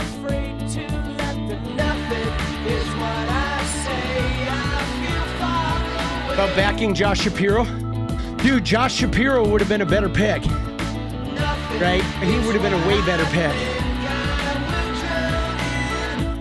Oh. Dude, Josh Shapiro would have been a way better pick. And I don't dislike Tim Walz. I just think politically, he would have been better. He would have allowed her to be a little more to the left and have certain segments of American society be not worried, right? He would have been fucking, I don't know. He's much better under fire too. Tim Walz like caved under fire, right? Dude, Josh is dissing Mamdani. I mean, that doesn't surprise me. I'm just saying, like, forgetting about whatever Josh believes or doesn't believe. I'm simply talking about Josh Shapiro would have been a better candidate to run with fucking Kamala Harris in the presidential election with Trump. Because first off, you saw Tim Walz is terrible under pressure. He folded in the debate. When the reporters attacked him about his lies, he fucking couldn't find his way out. And it's not even about them muzzling Walz Sulfur. He just got shredded by Nancy Mace like a month ago. It's not about him getting muzzled. Tim Walz can't handle conflict. When they come after him, when somebody aggressively pursues him, he fucking folds like a dirty shirt. You know what I'm saying? He folds like a fucking dirty shirt. And that was a liability, right? He just completely, I mean, he's great when he's alone on a mic. Hi, I'm Tim Walz. Welcome to my speech. He's so good. But the minute he gets attacked, right, he fucking, is problematic. Tim would have been a better VP. Yeah, but see, at the end of the day, though, guys, right? At the end of the day, here's the deal, right? And I've said this before, and I know a lot of people don't want to hear this, okay? Because you could say Tim Walz would have been a better VP than Josh Shapiro. Absolutely. But I'm talking about, like, electability, okay? Like, if Tim Walz runs for president, he's never going to be president. He will finish at the bottom of the fucking primary, okay? Because he doesn't have it at that level. Like, he should run for Senate or remain governor. But would he be a good legislator? Sure he would, right? But it's not about that. It's not about whether you're a good legislator or not. It's whether you have the goods to be able to win, okay? You don't have to be a good legislator to win, right? But you do need to win to be any kind of a legislator. You can be the best legislator in the world, and if you don't win, you ain't legislating shit, okay? And you guys, like, we have to remember that in the Democratic Party, right? And again, I'm not putting down Tim Walz because I fucking love Tim Walz policy-wise. I think he'd be a great senator, okay? But in order to, like, win in the national fucking thing, you have to have a quality of being able to win, right? And Harris, I agree, Natalie. Like, Harris had a little bit of a fatal flaw too. And it was the fact that she was just too much of the prosecutor, right? Like, if you look at Kamala Harris, when she was in the debate and, like, leading Trump around and attacking, or that Brett Baer interview, she was so good, right? But when she was in that town hall with what's his name? The Vanderbilt kid. Dude, what's his fucking name? Anderson Cooper, right? When she was in that town hall, And like there was like a Trump voting guy asking her questions. She sounded like she was reading her fucking policies off a cue card. She couldn't like just converse with him and like sort of code switch to like, you know, how can I conversationally approach with this kid what I want to do. And that was really hard because unfortunately she needed to be perfect. See, this is the problem though with that election is Kamala Harris would have had to be 150,000% perfect and in order to even survive, right? You know what I mean? And you know, so it's complicated. Yeah. Yeah, well, so the thing about that though, 𝗙𝗎, that's really hard when you say that Harris supported Israel and all that. The thing that's hard though, 𝗙𝗎, that you're going to have to come to terms with is every fucking candidate in the US government minus like 5 supports that shit. So like, it's not like you're going to have a whole bunch of anti-Israel candidates that are going to be anywhere in 2026 or 2028, right? And that's like the reality, right? You're not going to have a bunch of anti-Israel candidates unless you yourself run and get into Congress and fucking turn that shit around. So like just saying Harris, like the entire US Congress, the entire US financial machine supports Israel right now. And until we completely flush Congress, that ain't changing. You know what I mean? That ain't changing, right? And so, and again, though, she was in a tight spot because she wanted to support, like, she didn't want to lose the Biden voters and she didn't want to lose the far left voters. And in the end, she did pretty good. You know what I'm saying? She really did pretty good. And again, I don't like Josh Shapiro, but she would have done better with Josh Shapiro. He certainly would have been harder for Donald Trump to attack. You know what I'm saying? Because when you think about it, and no, 𝗙𝗎, I'm not saying that everyone is baby murderers and you just have to take it. I'm saying if it's really important to you, you should be running for Congress. But if you're not running for Congress and you're just shouting at everybody else like they're the ones responsible for the baby murders, when you can run for Congress and change it, you are just like them. It is up to you. Absolutely. Yes, it's up to us, right? I mean, if you either deal with the people that get elected or you have to run yourself. It is up to us. But so the thing about it is though, guys, is the other thing about Tim Walz is he played into the attacks on Kamala Harris. Like ultimately the attack on Kamala Harris was that she was going to overrun the country with transgender people, right? And she was going to, right? That was their primary attack. And Tim Walz, even though he's not bad and he didn't do anything, he was very vulnerable to that particular line of attack. And so him being her partner, like made her the target, right? Like if Josh Shapiro had been on that ticket, they wouldn't have been able to attack him in that same way. It would have been much more difficult, right? But I knew the far left people would have really been upset if she had picked Josh Shapiro. I knew that would have been complicated, but I was really disappointed because all the far left people that were happy that she picked Tim Walz, they all threw her under the bus like a month later anyway. So it was like, it was just a fucked up election that I don't think we were going to win, guys. I think, you know, after a year of like Genocide Joe and the attacks on the Democratic Party, I don't think there was much chance of us winning. I don't care who was running. You know what I'm saying? It was like, we were so fractured. Now the only question is, will we get unfractured by 26 and 2028, right? Because that's really what lost us, is we were too fractured. We wouldn't all get behind the fucking candidate. You know what I'm saying? But I strategically, Josh had a lot fewer weak spots. Right? It would have been different if the far left had just completely backed Kamala Harris, but they ended up throwing her under the bus anyway. So even picking Tim Walz to make them happy didn't fucking do anything for her, right? It accomplished nothing for her. They got what they wanted and they threw her under the bus. A whole bunch of people threw her under the bus right away anyway. And maybe they'll do that again in 2028. I don't know. We'll see. Hopefully not. I mean, it's hard because I don't think the left is ever going to have the candidate, right? And you're right, Jack. America, a black woman was hard in middle America.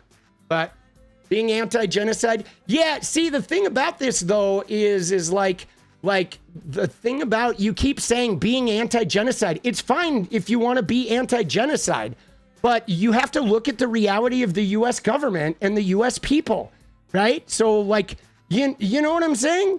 Like, again, you have to win, okay? And you know what I'm saying?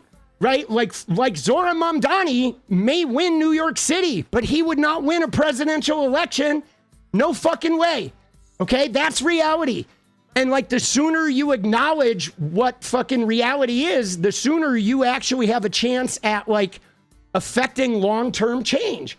But like, acting like Zohran Mamdani could win a presidential election in America is like, you need to wake the fuck up and realize, no, he can win in New York City, but he's not going to win as a fucking national presidential candidate in this country. I mean, we need to change Congress. And so until you get a bunch of anti-genocide people in Congress, anti-genocide is going to be something that might not get you elected, depending on how you play it. I know that sounds crazy and shitty, and it is. It's inhumane, and it's toxic, and it's horrible, but it's still reality, right? It's like, I don't know, man. That's the thing about the political climate that's so hard, is we have our integrity and we have our personal beliefs, and then we have the reality of the system we exist in, and like winning inside that system. And like, if you don't pay attention to the system, you're never going to get in there to change the genocide part.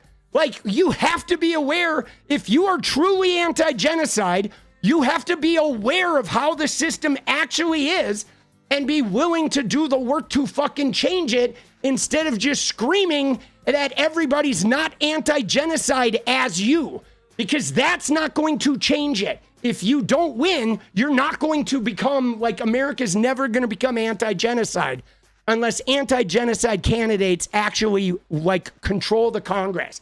And those are the facts, man. You know what I'm saying? And so we have people like, Kat Abu-Ghazaleh, who's in there trying to do the right thing. And let's see what happens. You know what I'm saying? Think I have room to grow on this issue? I'm growing, Patrick. But the thing about this, though, is I look at political reality. It's not about the issue, okay? It's about the issue, and then it's about electability. You know what I'm saying? Like acting like, I keep hearing people on the left say, man, the far left candidate, right? I love Hassan, and he'll constantly be talking about how you need to be way far left and you can win this and that. But like, does Hassan run on that platform and get into Congress? No, he doesn't. Okay. And who runs on those far left platforms and gets into Congress? Not a lot of people. Okay. And they're people that do it with no fucking like corporate money, and they're small donors only, and they're in very big cities. Okay. And so we need a revolution, a congressional revolution, and that is the truth. And it's not dishonest, Patrick. You know what I'm saying? Like, why don't you run on a far left platform and prove me wrong? You know what I'm saying? Like I keep saying with all the fucking far lefties, you know what I mean? When's my announcement for running? I don't know, Natalie. I'm thinking about running. But again, though, I don't trash the whole Democratic Party. You know what I'm saying? I accept the reality of where we are politically, instead of just saying, oh yeah, everybody in our political party sucks and they all need to be replaced, but then I'm not willing to run. But it's like, if you hate everybody in the party, then that means you need to fucking be the party. And if you like some of the party and you like don't completely hate the party, then you can work with the party. But you can't just hate everyone in the Democratic Party for not being left enough, not being like Medicare for all enough, not being anti-genocide enough, but then you're not willing to get in there and be that candidate. You know what I'm saying? Right? But yeah, I'm just telling you, Josh Shapiro would have been a better candidate. And that's facts. Okay? He would have been a better VP candidate.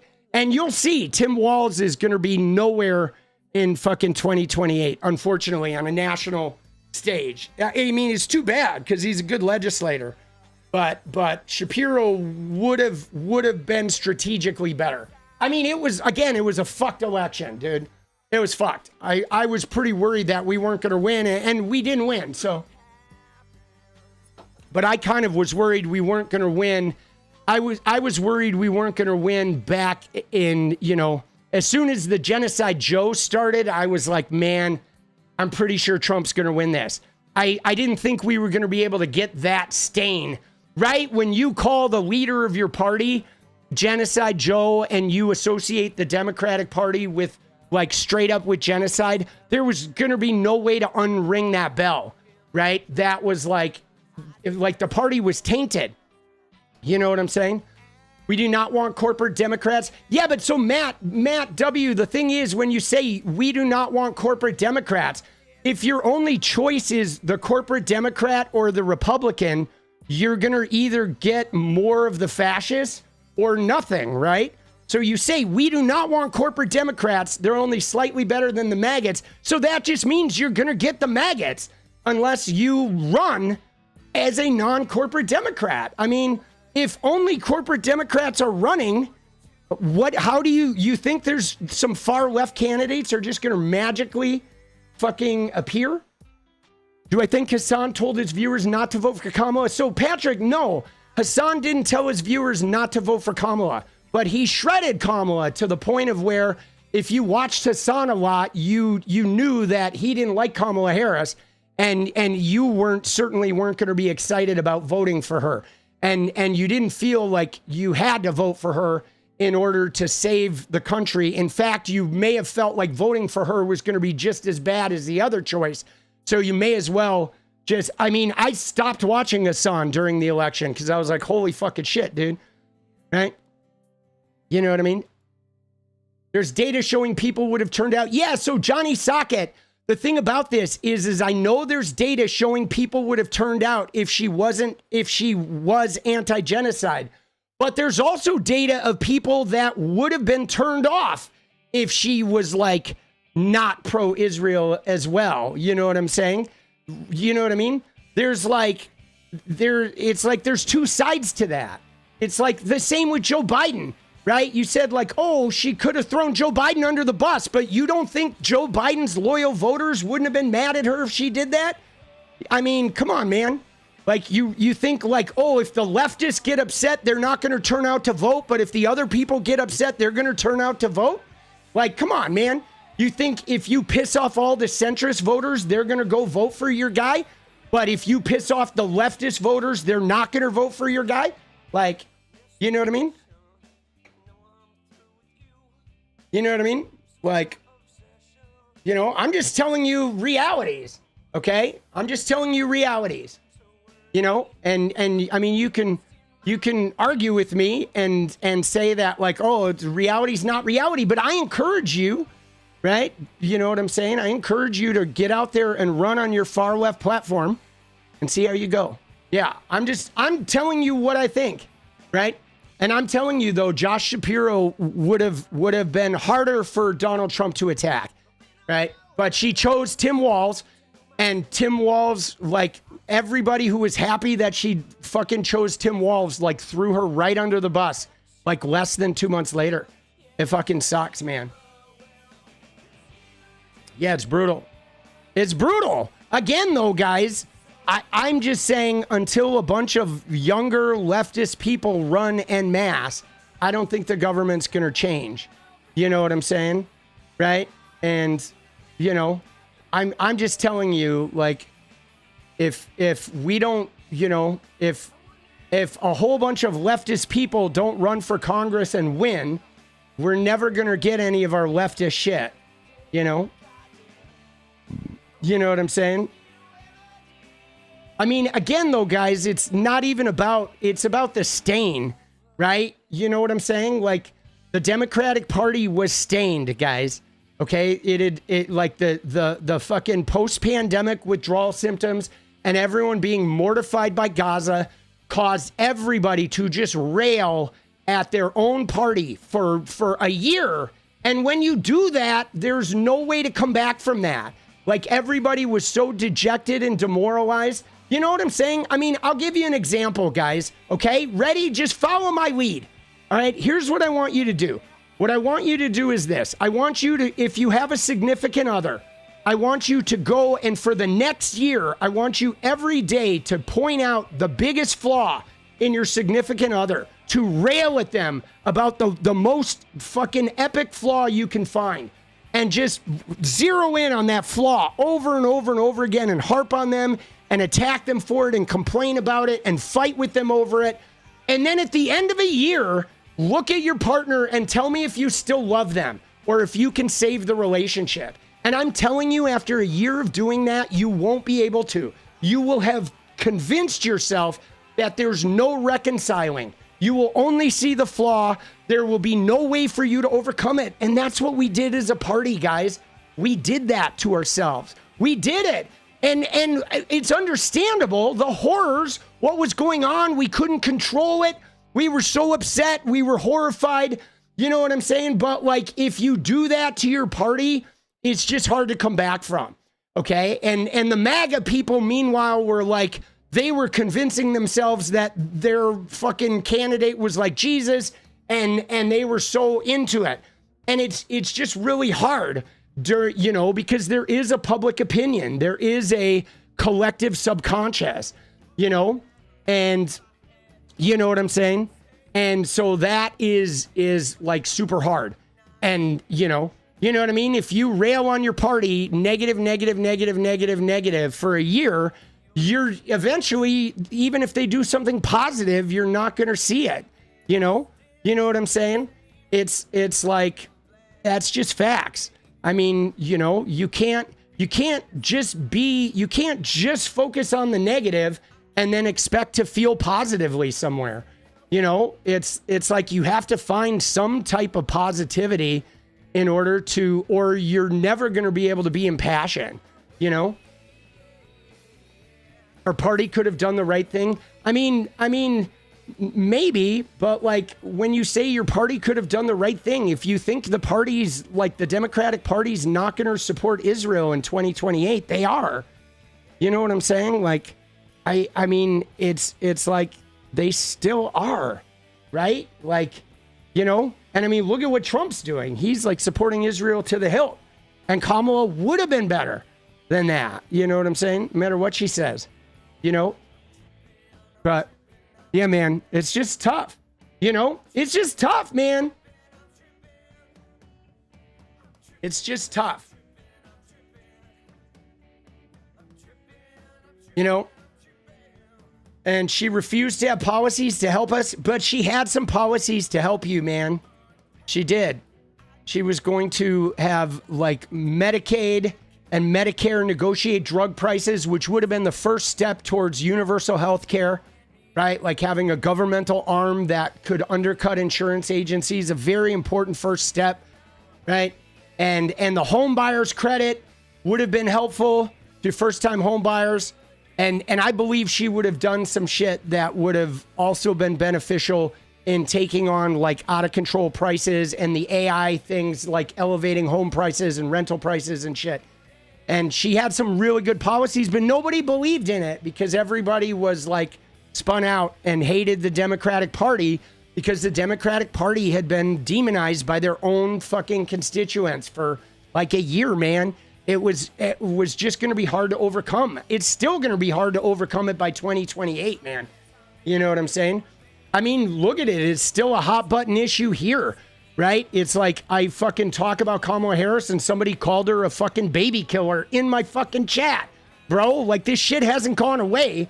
If you think it's not going to be like, if you don't think that this shit is going to be the number one thing that Republicans are going to exacerbate in every election moving forward, like get ready. I mean, they know now, they know what our weak spot is. So we can either come together after those primaries are over and back whoever is our candidate, or get ready for fascism, but don't say I didn't warn you. You know what I'm saying?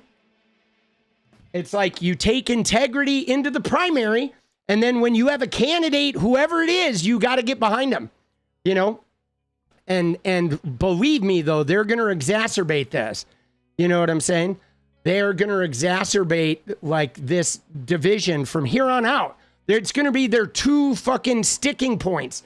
They're going to exacerbate, right? Like that fucking Christian nationalism, which is the Israel thing, and then the like transgender issues. They found their fucking hot buttons.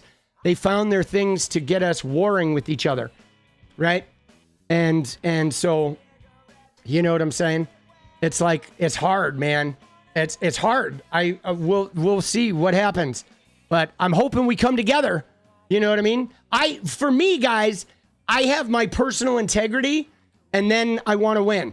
Yeah, and Marcy, I know Marcy says we need hardcore progressives, but Marcy, you think by saying we need hardcore progressives, like if those hardcore progressives, which I assume you're a hardcore progressive, and what I'm saying is if you don't run, you're not going to get a hardcore progressive. Like that's it. Like all the hardcore progressives say we need hardcore progressives, but then none of the hardcore progressives want to run. And so, like, that's kind of the problem. All the hardcore progressives are political commentators who, like, attack the Democratic Party, but they don't run for office and win. Right? They are running. I mean, you know, in Congress, who? Show me the ones that are running in Congress and that are winning, right? You know what I'm saying? I'm just saying, if you're a hardcore progressive, please run, okay? Please run. You know what I'm saying? That's all I'm saying to you. Why are you getting mad at me when I encourage you to run for office if you're a hardcore progressive, right? Like, I encourage you to run for office, and it will help. But everybody, all the hardcore progressives get so mad at me when I tell them to run. And, like, why is that? You know what I'm saying? Like, just run. If like, you know what I'm saying? It's like you're telling me you know where the principles are on genocide and Israel and healthcare and all this shit. And so I'm saying fucking run for office and I will fucking vote for you, right? And in the meantime, though, don't give me shit when I vote for the available Democratic Party candidate that is preventing fascists from taking over. See, that's what I don't like. Is I don't like the progressives who say, oh, we need progressives to run, and then they don't fucking run. And then anytime there's a not progressive enough candidate, they fucking shit on them. You know what I'm saying? But Natalie, I'm not complaining about the Democratic candidates, okay? Whenever the Democratic candidate comes out of the party, I vote for them, okay? So I'm not complaining. Whoever the blue candidate is, I don't care if they're corporate or the most progressive. When the primary's over, I vote for the Democrat to prevent the Republican, and I don't tear them down, and I don't shit on the fucking party. Why? Because I don't want fascism, okay? If I hated that and felt like nobody was progressive enough, then I damn sure would run, okay? Right? But I don't have a problem voting for the Democrat, okay? I don't. I didn't have a problem hyping up Kamala Harris. I forgave all the mistakes she made and was still all in for her. You know what I'm saying? Even though I fucking knew it was kind of like a fruitless thing, right? But what I'm saying is the people who don't like the centrists, they don't like the moderates, they don't like anybody but the left, the far left. It's like my thing is if you're that way, then you should be running for office. Otherwise, you're not going to get a far left candidate. Like you are the far left candidate you fucking need. You know what I mean? Marcy, I know. I think a lot of people wish we had Harris now, you know? You know what I'm saying? But again, guys, I'm just telling you how I am politically because I like to win. So my thing is during the primary, I fucking vote with my heart, okay? And then after the primary is over, I go all in to beat the enemy. And that's it. And I don't know if that's right or wrong, but if you want to win, that's really the only option you have. Okay? If you vote with your heart in the primary and you get disappointed because your candidate loses and then you don't vote for whoever won the primary, you end up with Republicans fucking controlling your life. And that's, you know, that's facts, right? And in this last election, somewhere like 4 million people who voted for Joe Biden decided not to vote for Kamala Harris. And that was fucking tragic. You know what I'm saying? 4 million people that fucking were willing to vote for Biden weren't willing to vote for Kamala Harris. And here we are. That's a lot of voters, man. You know what I mean? That's a lot of fucking voters. That's fucking brutal. We need new ideas. Yeah, but so Marcy, though, the New York City election, you can't judge the whole country by that, because you can win an election in New York City, Zohran Mamdani. But if he ran for a Senate seat in fucking, if he ran for a Senate seat in Iowa, he would not win. Okay? We need progressives for sure, but we need progressives in every state, not just in New York City, right? It's hard. You can't judge New York City. I love Zohran Mamdani. I think he's fucking great.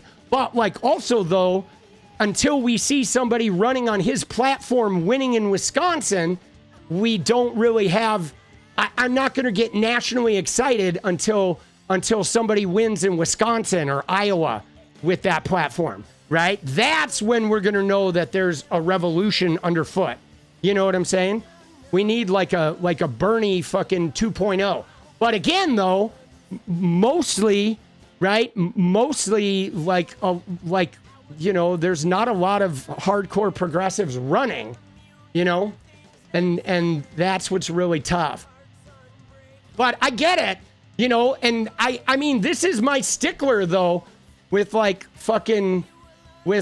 leftists is they get mad at me when I tell them political reality, right? And that's fine. You can get mad at me, but I've been on the planet for, 50 some years.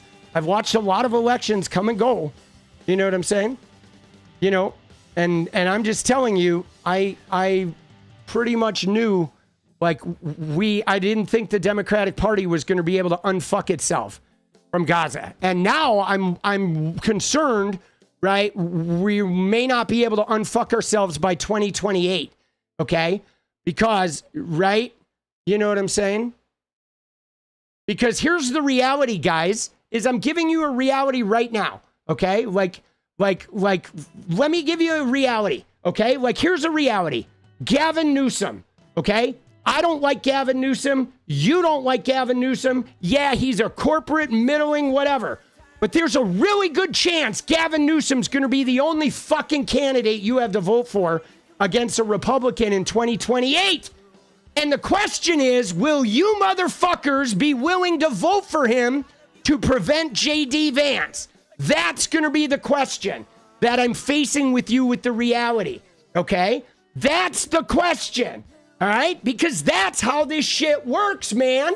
You know what I mean? That, forget it. I don't want Gavin Newsom, but goddamn, he may be the only fucking shot we have. You know what I'm saying?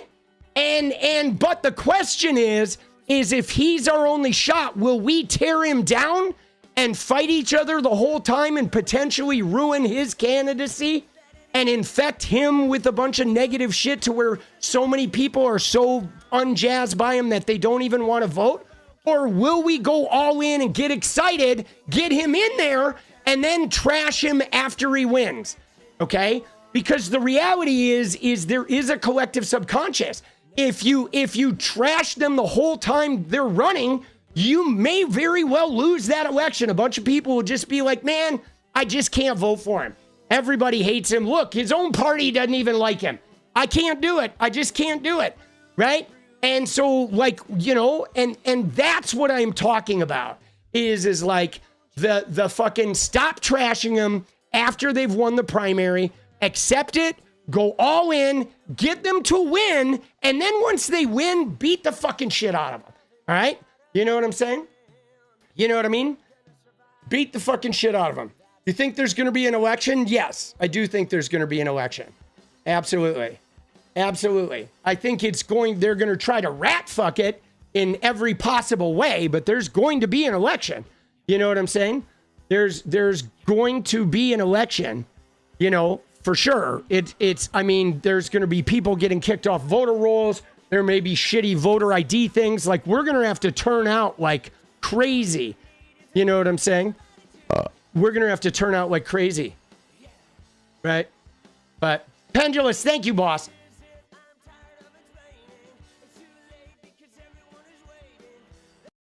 go. Let's go, baby.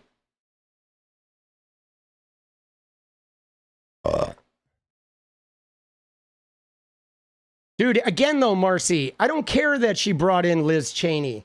Like, even with her bringing in Liz Cheney, I looked at why did she bring in Liz Cheney? Because she felt like she needed to try and pilfer some voters from the middle, right? So I forgave that.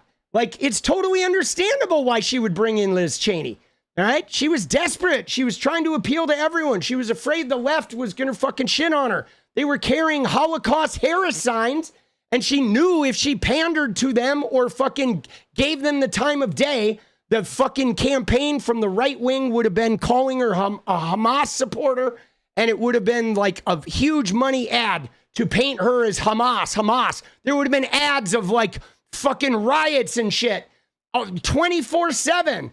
You know what I'm saying? And like, so she was trying to not piss people off.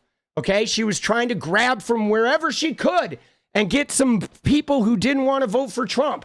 She didn't know what her fucking path was. You know what I'm saying? And like, was it a stupid move? Sure. But again, I don't care about the stupid move. Like, I wasn't judging her move. I was expecting her to fucking make stupid moves. She tried so hard except the left, but no, she did for the left. She picked Tim Walz. She literally picked the left's fucking running mate. You know what I mean? And they still weren't happy. All right? She fucking picked Tim Walz and they still wouldn't back her. They were like, oh, you said Liz Cheney. Oh, you talked about the military. Oh, you fucking did this. You did that. You know what I'm saying? Like, bro, I'm just saying, like, all I know, guys, is this. You ready? Let me just tell you this. I get called a baby killer like once a week from leftists. Okay? So don't fucking tell me that we don't have a fucking problem. Okay? Because I am not a corporate dem. Okay? I'm just somebody who likes to win elections, and I have leftists attack me and call me a Zionist and call me a baby killer like once a fucking week. So don't tell me we don't have a problem with leftists being too fucking outrageous and like not accepting of anybody but their own fucking like purity bullshit. Like, we have an issue. Leftists have a fucking issue where they tend to shoot themselves in the foot in America because they're upset that they're not getting what they want and they don't want to like put in 25 years to get what they want. And so they fucking self-destruct. The minute somebody does something wrong, they're like, I'm done with you. I'm done with you. That's it. Oh, you mentioned Liz Cheney. It's over. Fuck you. You're the enemy, right? But the enemy is fucking Donald Trump. You know what I'm saying? So, like, don't give me that shit.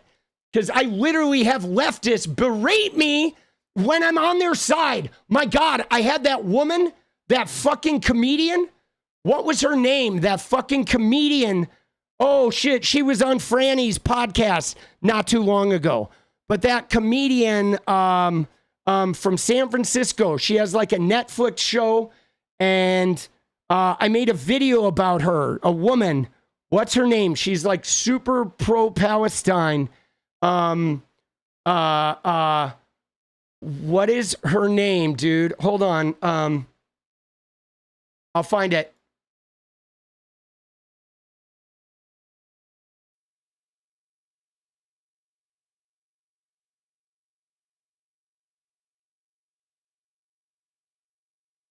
Let's see if I can find it.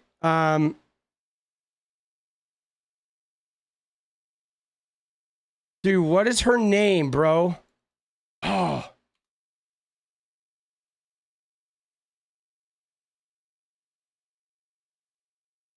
I'll find her. Hold on.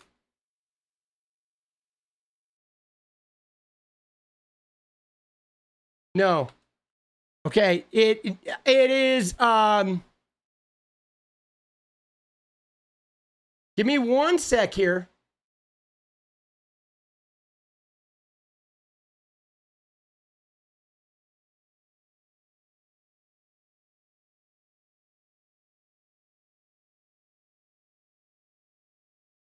Not Roseanne. Dude, shut up. It was no,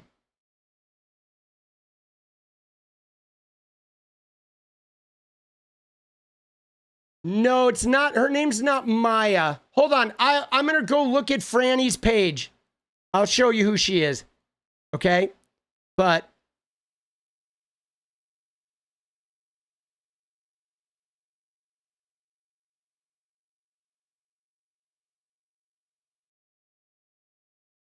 no. It's this woman. She was on just a little while ago. It was...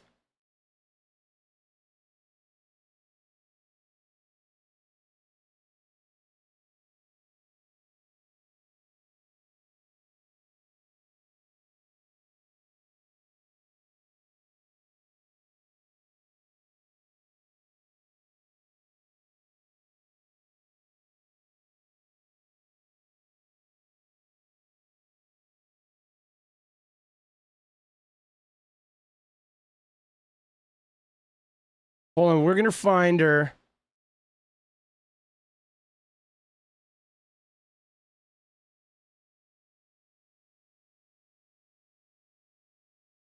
Looking for Waldo? Ellen? No.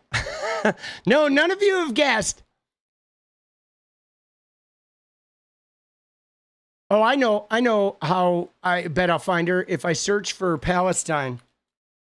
I bet we find it.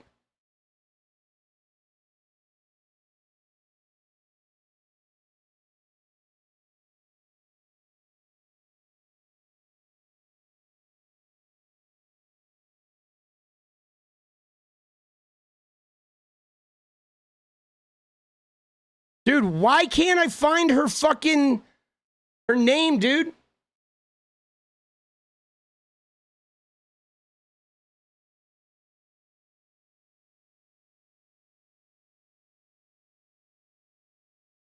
No, there's a wide range of leftists. You know what I'm saying? There's definitely a wide range of leftists.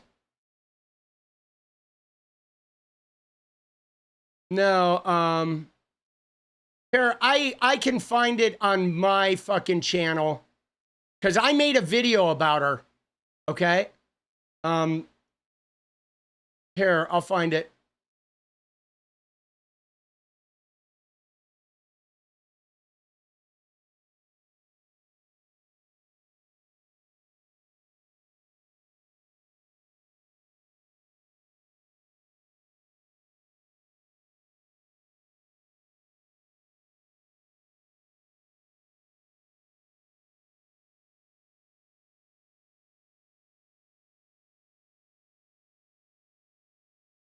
Oh, right here. Friendly Fire. I found it. It is, it's Kate Willett. Okay? It is Kate Willett. So she is an example. Okay? Do you know who she is? All right? So she is a very pro-Palestinian comedian. Okay, she's pretty big on Twitter. She's super vocal. Okay, here.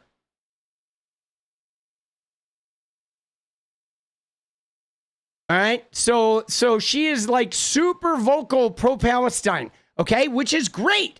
Okay, but what's crazy about this is she and I got into extended fucking discussions around like Palestine and like, I don't know, election behavior. And for me, with her in particular, like how much worse Donald Trump was going to be than Kamala Harris. But what's crazy about it is at the end of all this, she basically told me that I was worse than fucking Republicans.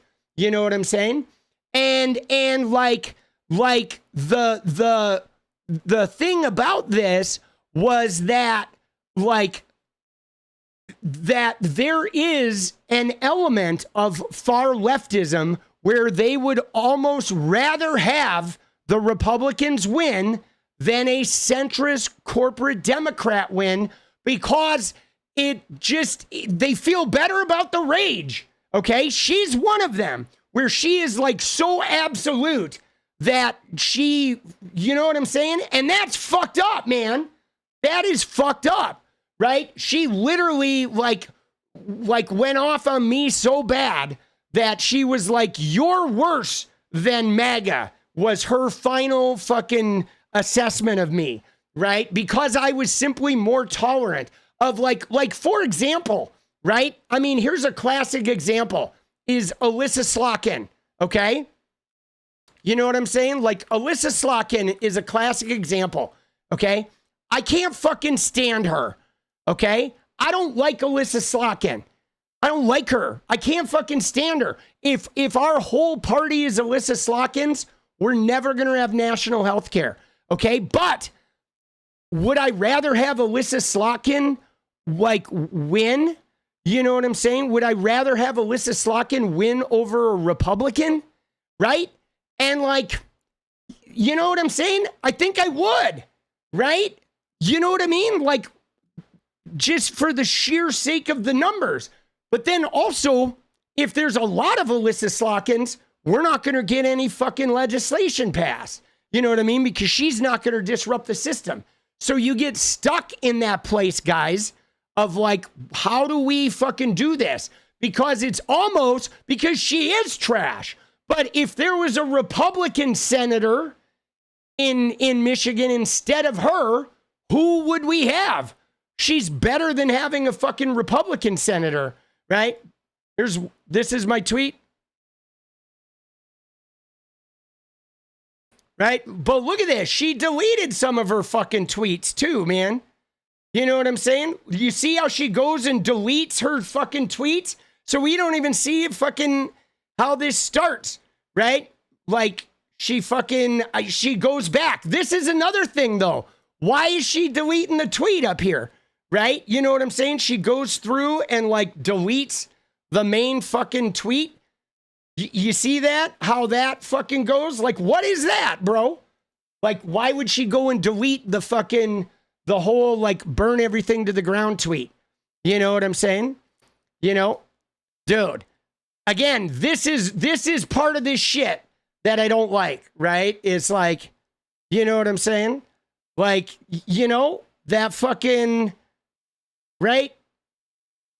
Deleting tweets means you actually have a sense of shame. Well, it's just interesting to me, right? Because I get this a lot where people will fucking tell me off in some horrific way that I'm not left enough or I'm not anti-genocide enough or whatever. And you go back and they've deleted their fucking original shit, you know? But I did, though, for the record, I did make a video about that experience because I've had a lot of those, man. I've had a lot of those. Right? But she says she's not on my side, right? And centrist fascism apologetics is what she called me. And it's like, dude, I'm not a centrist fascism apologetic, but I realistically like want to win, right? I don't want to fucking end up with a Bible shoved up my fucking ass. You know what I'm saying? You know? Yeah. Dude, it just fucking, it sucks because there's an American reality, guys. We have two parties, you know, and this is the thing that I grapple with, right? Because I can't stand 𝗙𝗚𝗡𝗏𝗏, but is 𝗙𝗚𝗡𝗏𝗏 better than if there was a Republican senator in this state? You know what I'm saying? You know what I'm saying? And no, Marcy, the thing about this is I never said centrism is the way to win. I never said that. And so you making that judgment, I think there are some places in America where centrism is a way to win, okay? There are certain purple districts where if you're not a centrist, you're not going to win. And that's the reality. That's what's so fucked up about America, is there's a lot of places in America where centrists win. Here's an example. 𝗙𝗚𝗡𝗏𝗏. Centrist fucking loser. Can't stand her, but she won. Okay? She won. But she also took a bunch of corporate dollars, crypto, and then voted for Trump's Genius Act. There you go. But Michigan doesn't have a Republican senator. But like, you know what I'm saying? So like, dude, it's fucked up, right? Dude, she won in a state where Trump won. Yeah, well, dude, Trump won all the fucking states, bro. Like, You know what I'm saying? He won all the battleground states, guys. Right? Like, hello. And again, though, like to 𝗙𝗪cy, I don't think centrism wins. I just keep seeing a lot of times the primary winning candidate is often a centrist. And then I see a bunch of people who don't want to vote for them after they've won the primary.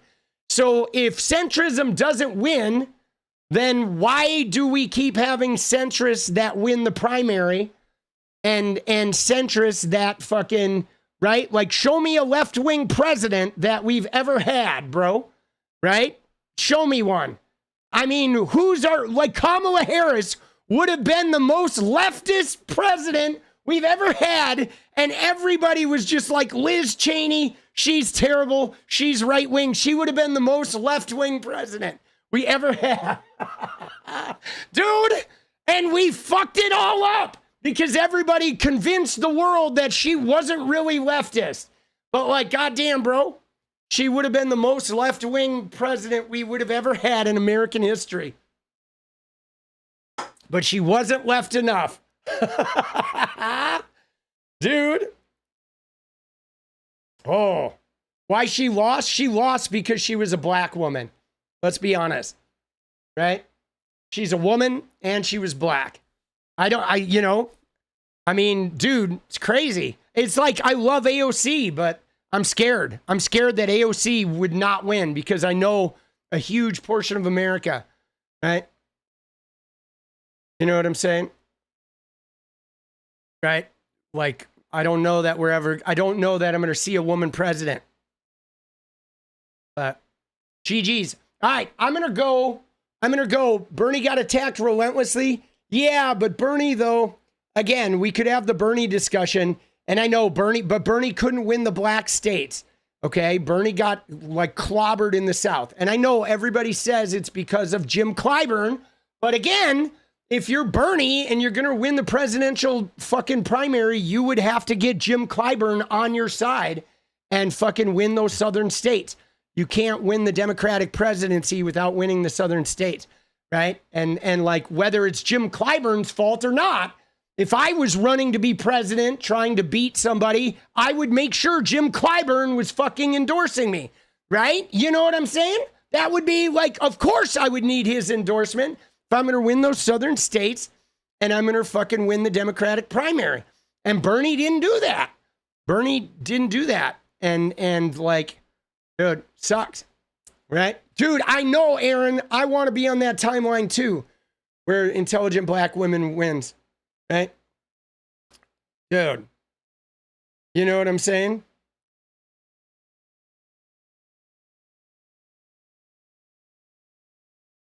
Dude, Bernie was great, but he just couldn't win in the South, man. Right? It's tough. He couldn't win in the South. But we'll see. We'll see. Maybe I'll run for Congress. Although if I ran for Congress, probably everybody would fucking hate me.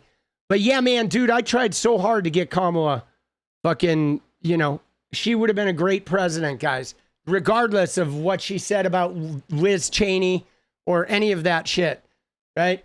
I guess it's weird. Like, I looked at the political maneuvering she was making with Liz Cheney, and I didn't judge her for it. Right? A whole bunch of people did.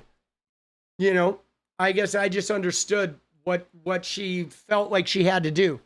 You know what I'm saying? But again,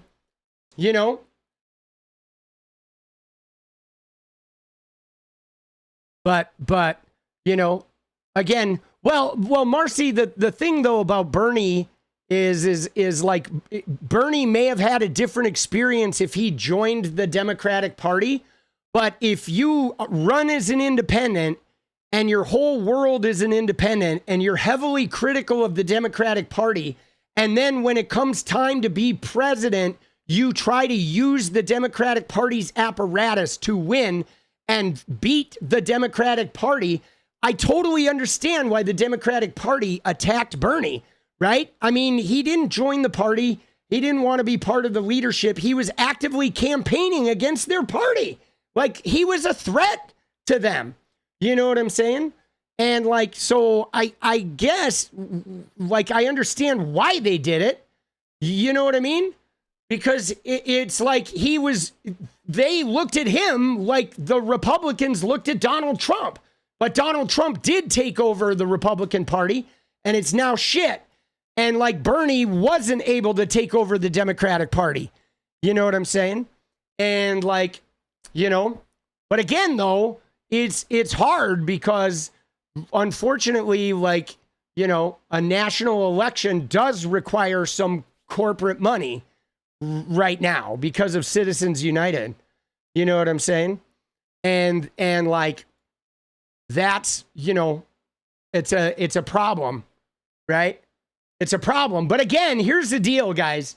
All I can say is this. I'm going to close with this final thought to all my leftist friends. At the end of the day, okay? At the end of the day, if you don't vote for the person that's not a Republican, you are going to end up with a Republican.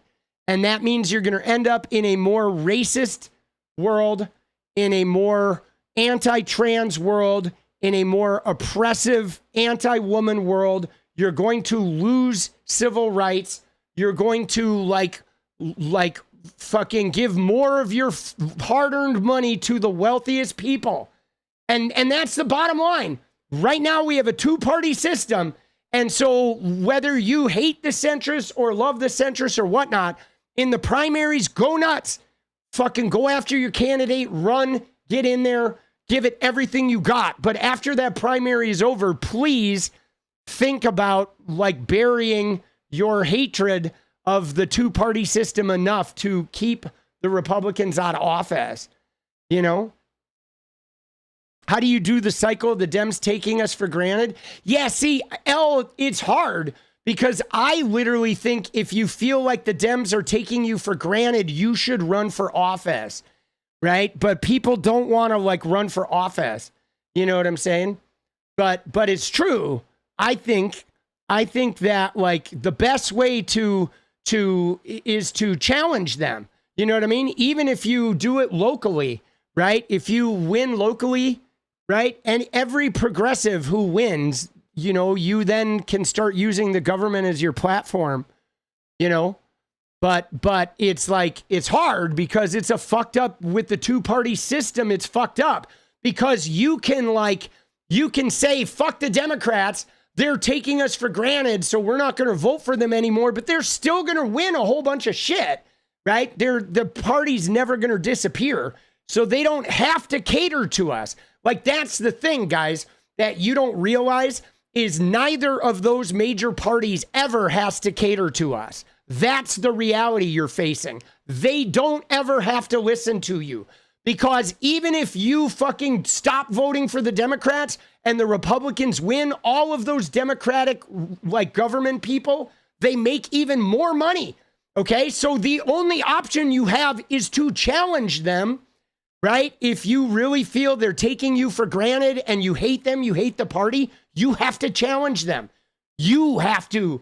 Like, we have to challenge them, right? Because they don't have to ever listen to us, ever. In a two-party system, they don't. You know what I'm saying? That's the fucking shitty reality. And Citizens United just fucked it up, like, so bad, right?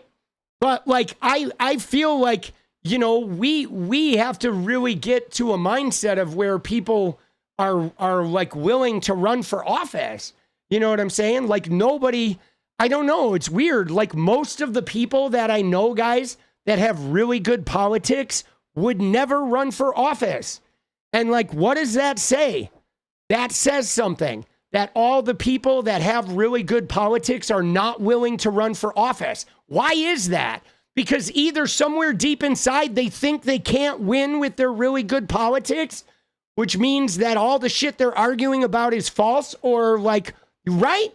Like, why is it that most everybody I know who has really good fucking politics, they will just never run for office, you know? And that's really like, I mean, we need people with good politics to run for office, even if they lose.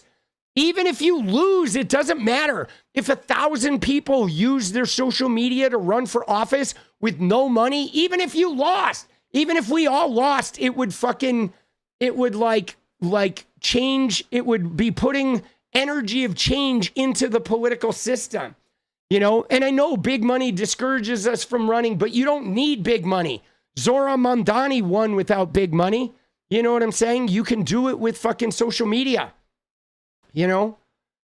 You know what I'm saying? You, me, maybe Shaves. I've already started like inkling around by like possibly running in Wisconsin, but I need like right now I can't even pay my bills. So I'm a long way from being able to like, you know what I'm saying? I would have to move across country because I'm not going to run here, right, in Oregon because I like my reps. I'm not going to challenge Maxine Dexter because I really like her, you know? But yeah, it's fucking... You know, it's hard. I mean, there's a thing there. Democrats don't support candidates in historically red districts. It's hard, right? Yeah. Well, see, this will be interesting. Zoran won. Well, yeah, Zoran hasn't won yet, Marcy. He won the primary, right? He won the primary, but like until he wins the election and actually like gets like the fucking gets his shit accomplished, he's got a long road ahead of him. You know, but again, I don't like centrism, but I'm also like not willing to like, given the choice between a centrist and a Republican, I'd still rather have the centrist, right? That's just me, right? Because Republicans don't fucking do nothing but harm. And right?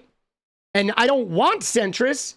I don't fucking want centrists, but if I had to vote between 𝗙𝗪𝗡 and a Republican, I'm voting for 𝗙𝗪𝗡, even though I fucking hate her. Okay? You know what I'm saying? But like, you know, I don't like the fucking, the purity test aspects, right? You know what I mean? I don't. And I feel like that hampers us. It really does. It fucking hampers us. And so I don't know, man. We'll see. Let's see how we do in 2026. Right? But again, though, guys, I'm just saying, like, my personal belief, and I don't mean to be a doomer here, but I'm going to tell you, my personal belief is until more leftist people decide to face the fear of they don't have enough money or they can't fucking run for office, until we get many more far left candidates running or willing to run, we're not going to get a lot of change. Okay? Because usually what happens is the people that have access to that centrist money, they run because it's easy for them to run. And it's far more challenging for the grassroots lefties to run because they have to stop everything. They have to go door to door. They have to get ingenious with social media. They have to do a lot more stuff that the centrist money from big business people don't have to do. And somewhere along the line, we're going to have a whole bunch of leftist people that are willing to do that ground zero work themselves to actually run for office to sort of take the government back. And like, you know what I'm saying? But like, you know, but what's going to happen is 𝗏𝗏𝗄𝗽𝗪, I love her, but there's a really good chance that corporate interests are going to come in and try to slam her at the last minute. But then will 100 new 𝗏𝗏𝗄𝗽𝗪s fucking rise up and try it again? Or will they all give up because she lost, right? And you know, it's like, it's just a lot of young people don't want to do politics. But we need young people doing it, you know? So we'll see. We shall see. But I'm going to go make some videos, guys. Right? But yeah, man. And the other thing I would say too is, you know, dude, why do you keep saying that, bro? Like, you've said that a million times, boss. Yeah, I just fucking hid you from my chat, bro. Like, fuck off. Like, seriously. This guy, like, what was his fucking deal? Dude, later. Yeah. But again, though, guys,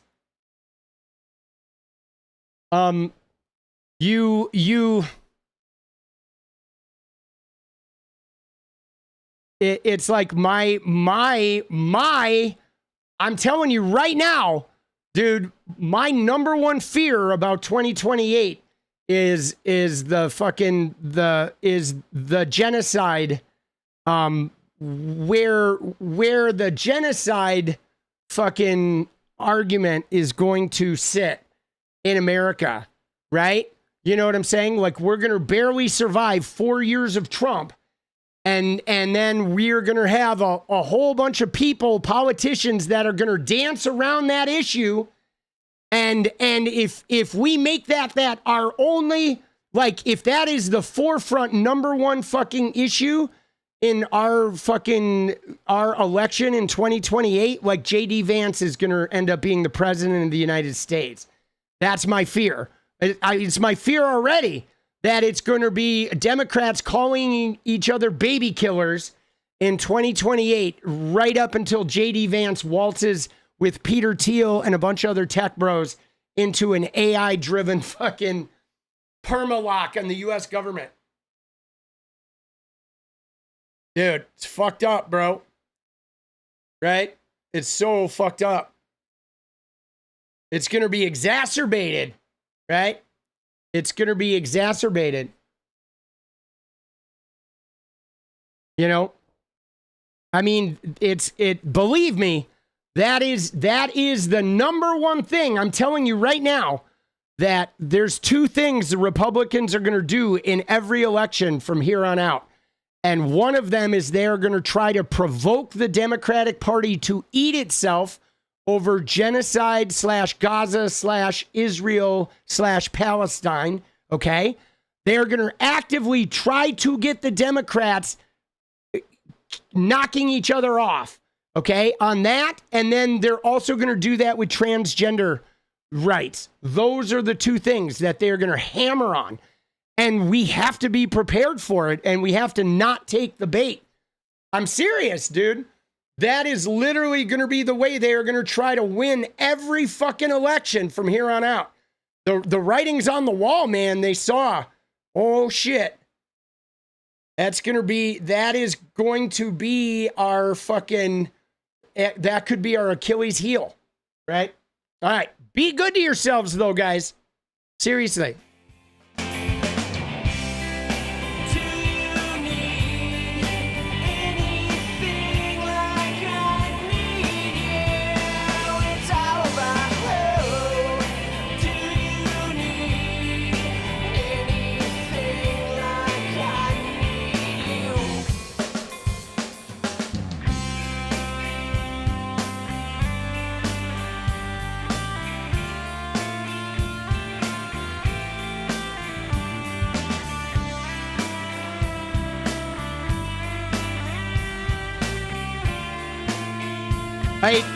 Guys, I do have to say one thing, though, here that I want to share with you before this. Because, like, I don't know, when we have conversations like we had tonight about, like, leftism versus centrism, I get really sad.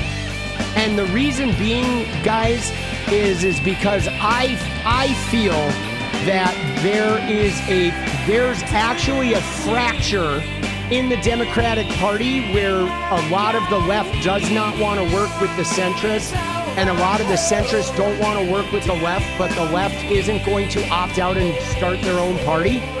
And, like, I get really sad because sometimes I feel like the left is not going to make peace with each other. And I don't know what to do about that, right? Because there's actually a hatred of centrists, like a hatred on the leftists that are actually, it's right up there with the hatred of the right-wingers. And so that fucking, it makes me sad because I saw it sort of start around Bernie, but I've seen it only really get worse, like with the addition of Trump, because he's so divisive. And so when he sees that division, he knows how to go in there and, like, fucking, you know what I'm saying? He knows how to go in there and exacerbate that division. And so, like, if we're gonna share the Democratic Party with the left and the center left and the whatever, the centrist, whatever, if we're gonna share the Democratic Party, like, we have to figure out a way to, like, break bread with each other and not have open fucking hatred. You know what I'm saying? You know what I mean? And so that's really, like, because, like, I weighed in, and a lot of times some of the far left, like, doesn't like me. They actually call me a centrist, and I'm pretty fucking far left, man. I am pretty far left, and I have leftists, like, attack me all the time for, like, as though I'm a goddamn, like, Jon Favreau or something. And it's like, what the fuck are you talking about? Right? And that to me is baffling. Like, when I have people that I share the same views with who attack me simply because I don't hate the people in the middle. Like, I just want to, like, I want to form a coalition with everybody on the left. And I don't even know what they are, Driver. I just know that it's usually stems around, like, I'm not anti-Zionist enough, or I'm not fucking anti-genocide enough, or I'm not, right? It's like, even though I am both of those, I just also don't want to I don't want to burn down my fucking, the whole political party. So I can't even, you know what I mean? So I have to have a Republican fucking leader the whole time. You know what I'm saying? And Marcy, I'm not talking about you. You weren't. You know what I'm saying? I'm not talking about you. I'm talking about like this more like that, because I don't like centrists, but I'm willing to accept the fact that centrists are a part of the Democratic Party that allow us right now to win in these purple areas or in red areas. Even though I hate the centrists, I'd rather have a centrist Democrat than a Republican. And right? And there are fucking people, though, that, like, disagree with that they actually hate the fucking centrists. So much so that they are like, fuck the Democratic Party. You know what I'm saying? You know? Don't campaign with the Cheneys. Yeah, see, I don't care, right? I mean, for me, even with Kamala, I didn't care that she campaigned with the Cheneys. I didn't care. That didn't bother me at all, One-Eyed Dollar. That didn't bother me at all. I just saw it as probably a poor strategic move, but I get it. She was fucking scrambling. She was trying to grab everybody. She was worried that the left hated her and there was no way to win them back. You know what I'm saying? War criminals don't win votes? I don't know about that. I mean, there's a war criminal who's a president right now. People think Barack Obama is a war criminal and he won 2 terms. So actually, I hate to say it, One-Eyed Dollar, war criminals appear to be the only fucking people who actually win in this fucking country. That is a genocidal, imperialist, warring nation. If you're not a war criminal, you can't even win in America, bro. The fuck are you talking about? Snap out of it, boss. Take a look around. All right, I'll see you guys. That's it. If you're not a war criminal, you can't even fucking win in this country. Goddamn, bro. Oh, I'll see you tomorrow. Let's go. Hey, I just want to change the world. I just want the perfect girl. I don't want to hang around. I'd rather be found. It gets better. I wonder my pleasure. I will never be alone again. I'm immune to the things they said. My heart's unbreaking. You're radiant truth. I know that you will understand, because I finally found myself. My heart's unbreaking.